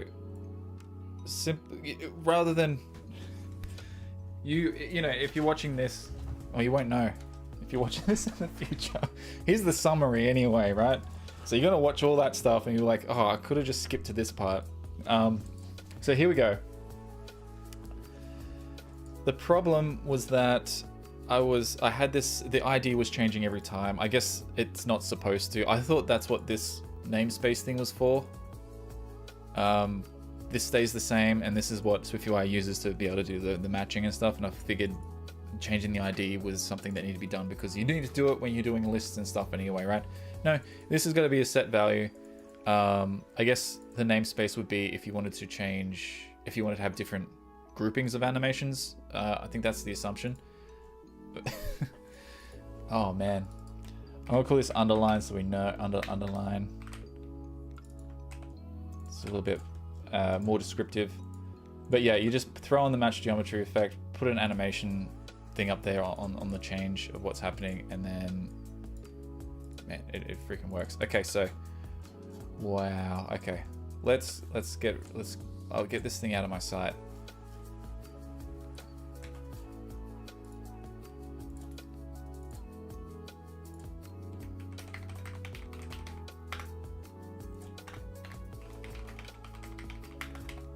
Okay, goodbye.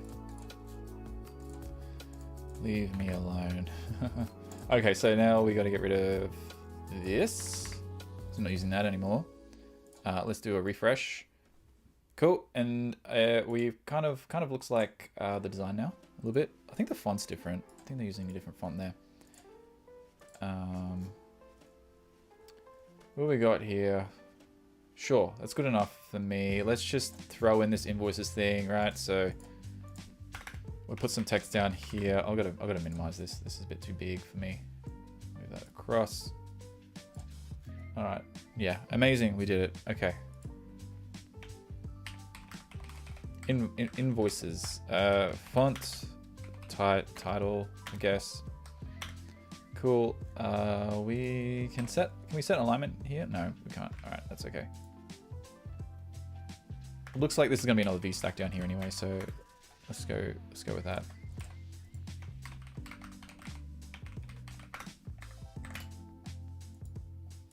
Or not. I have a feeling that if we set the background on this and we just go color red, it's gonna be a little bit squished up. Yeah, okay. That's all right. Once we start adding stuff, it should be okay. This is the sub headline stuff, so I think can we get this? Can we get this through? If I hover over it. Safari's not letting me select any of this. That's okay. I will just start typing it out.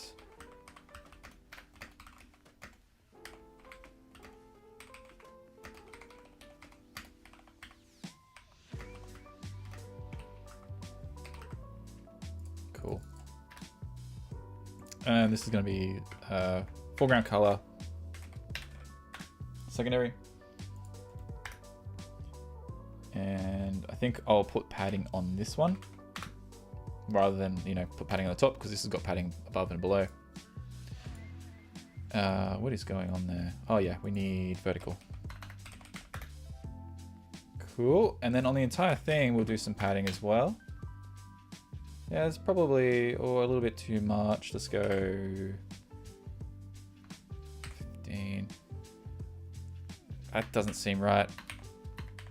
Yeah, look at the big jump from that. We've got 12 to 13, and we just get all that extra padding going on there. So there is some messed up stuff happening here. Let's just leave it as is for now. It's not too bad. Inside this VStack, we are going to have, there's like these two tiles. So we've got a H stack with these tiles in it. I'm going to finish this up quickly, so I'm not going to split these out into other views.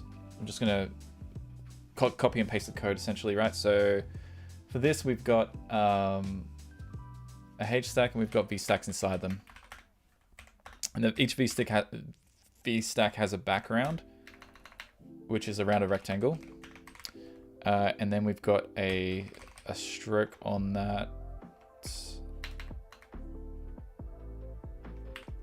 Yeah. We'll go stroke border and we go line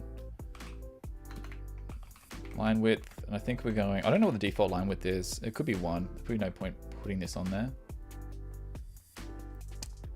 Missing argument, corner size. Oh yeah, yep. So we need no, we don't need corner size. We need corner radius. Don't get confused because they're 2 different values. Put 10, and you probably can't see it because I don't think it's because there's nothing in there. So we'll go text, and it seems to be this number, right? And then underneath that we've got, that must be like the transaction. And then we've got some more text, which is the date. So this looks like 12th of June, 2021, 11 PM. Cool. And then underneath that, we've got a divider. And then underneath that, we've got another H stack. And it's got the text for the price. So in here, we've got 120. Oh, it's European, so they got the comma there. Okay, okay. And then there's a spacer, and then there's an image. Whew, image, and then inside here we've got the system name. We're going to call it.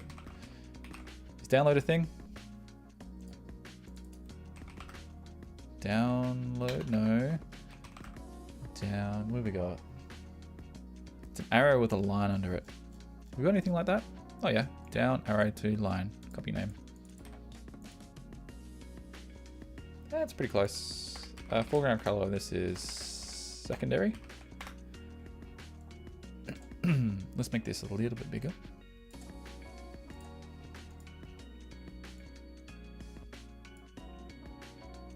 Yep. And then this text is secondary as well. This text is fine as is. This top one is secondary too. Does that look right? I think that's correct. And then I think the foreground color on this would be secondary as well. So we get the gray border. It seems much lighter than that. Can we zoom in? Yeah. Cool. Okay, this might be better for you to see. Let's just close that.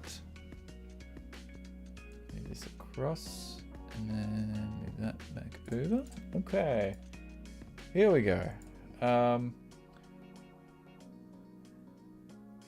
Looks pretty good so far. Now, because of the background, we got to do some padding. Yes, and then I feel like we set the opacity. This thing's a little bit lighter, and it almost feels like it's a 2. Yep. I wonder if there's some settings you can do on a divider, like change the thickness of it. Doesn't seem like there is. We're just going to be stuck with that for the moment, I think. This one needs padding on the bottom. Yeah, to push that down, and then obviously we need to do an alignment thing here. Push everything over to the left. The text. This text needs to be caption, I'd say. Let's make that text smaller. And I'm going to go ahead and say that could be probably done for the... Ooh, no, this is probably more of a... it's a little bit larger, not quite the size of a body text. If anything, like maybe this needs to go a little bit larger too. So instead of body, we go like a headline. Yeah, and then maybe we can do away with that. Keep that larger. Yeah, that looks a bit better.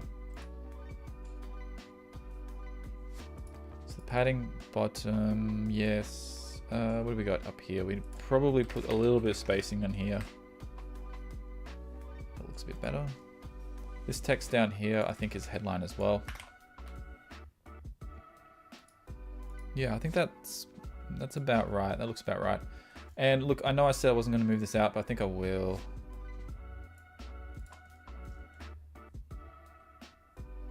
What have we got here?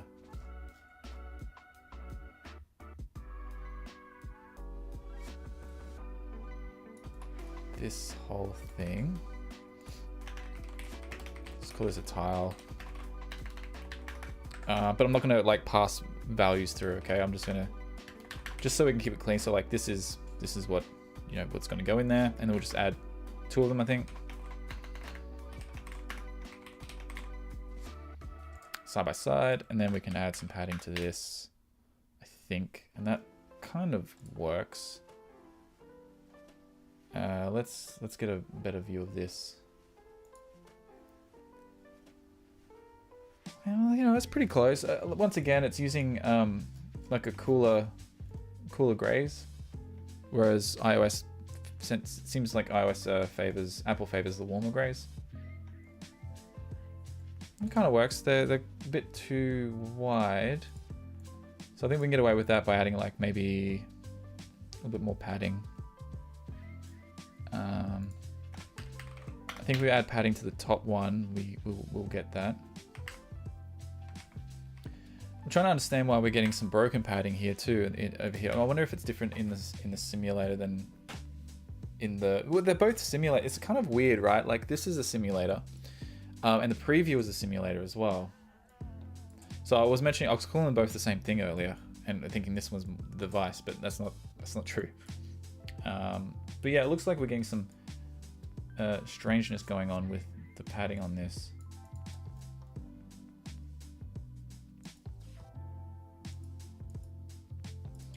It's kind of funny. I wonder if we can put this on the scroll view, because we're not doing anything.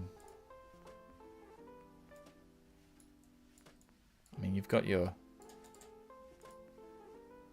It still breaks it a little bit, doesn't it?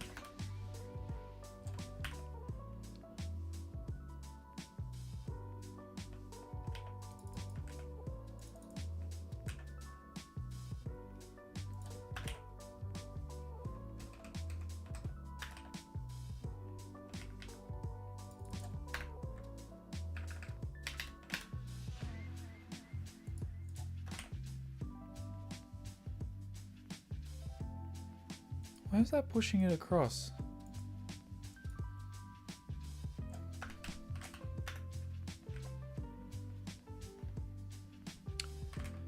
I don't know if I have the patience to mess around with that. If this was a real app, I'd probably go in and try to fix it. And so what I'm looking at here, in case anyone else is confused about what I'm actually trying to do, this should probably be up on this line. Like I'm trying to understand why this is getting squashed in the way that it is. A good debugging, technique is to just color things, color the background so you can see where these views are at. Yeah,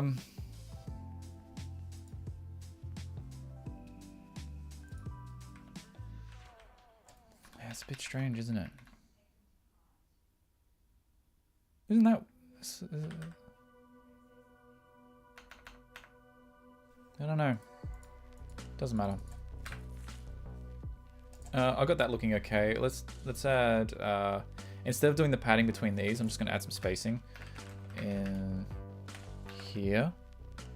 Yeah, I think that works a little bit better, and then it takes out some of the noise that's in there. And then again with the H stack, we could add some spacing here too to widen this gap in between them. I think the gap looks sort of okay. Yeah, that's probably all good. And then I guess if we really wanted to, we can add another one of these, right?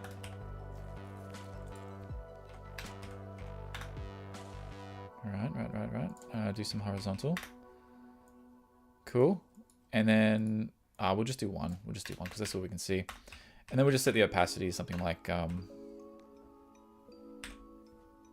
5, and then we've got that faded out look there.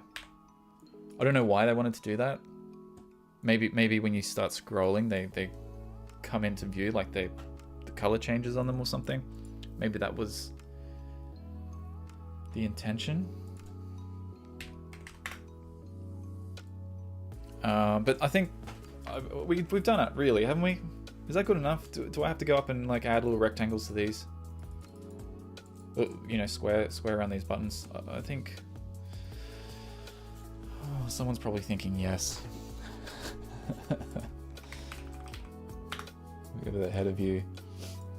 We can do that quite easily. We just add a background again, and then we add rounded rectangle.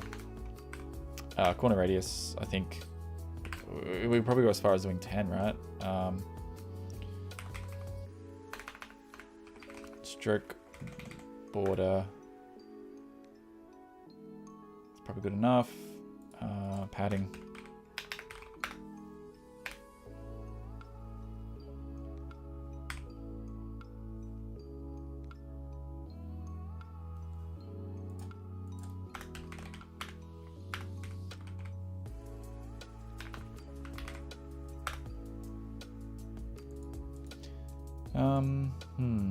The other thing we can do is also set a font size on these too, but let's just go with the frame and we'll just set it to like, I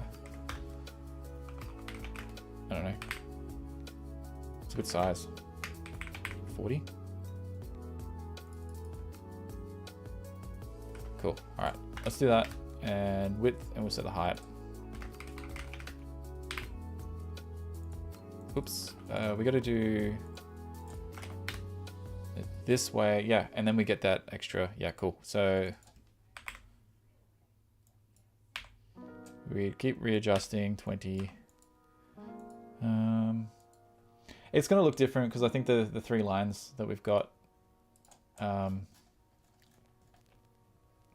mean, that's not the ones we're working with in iOS aren't proportions correctly, so yeah. Do the same thing for the magnifying glass. And then of course we got to set the foreground color. We'll just go secondary, I guess. Yeah, that looks fine. Oh, we can't do that there because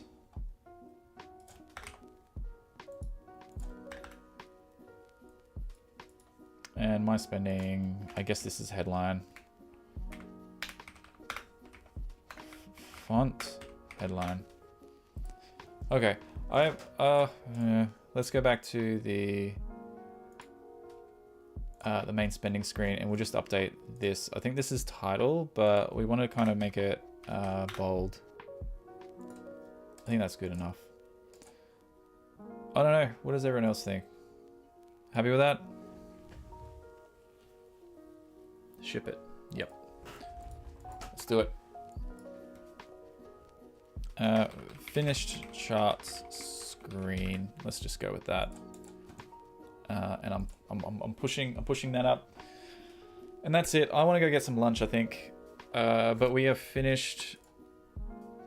While I'm eating my lunch, I'm going to edit the README in that GitHub thing, and we'll put links for these designs and everything we've done today. But yes, thank you everybody for joining. I think I'll do this again tomorrow morning. We'll find something else to build, another design. We did mention, what was it? The other thing was we want to do some API stuff, so maybe we do that. We'll come up with like a quick app which can pull data for maybe a weather app. Maybe make a weather app live on stream, and we can consume some sort of API tomorrow. I may be back later on today working my own app, but we'll see how we go. There's a lot of complex stuff I've got to do through that, and talking it through on stream is really difficult when I've got to be sort of like in the zone. But anyway, thanks for joining. Definitely leave comments, subscribe, all that good stuff. I'm almost at 1,000 subscribers, so it would be really, really awesome if I could get there this month. I'm well off my 4,000 hours though to become a YouTube partner. So, I mean, unless you want to like put my videos on in the background and help me get there that way. But anyway, I'll get there eventually. Thanks again. See you all later.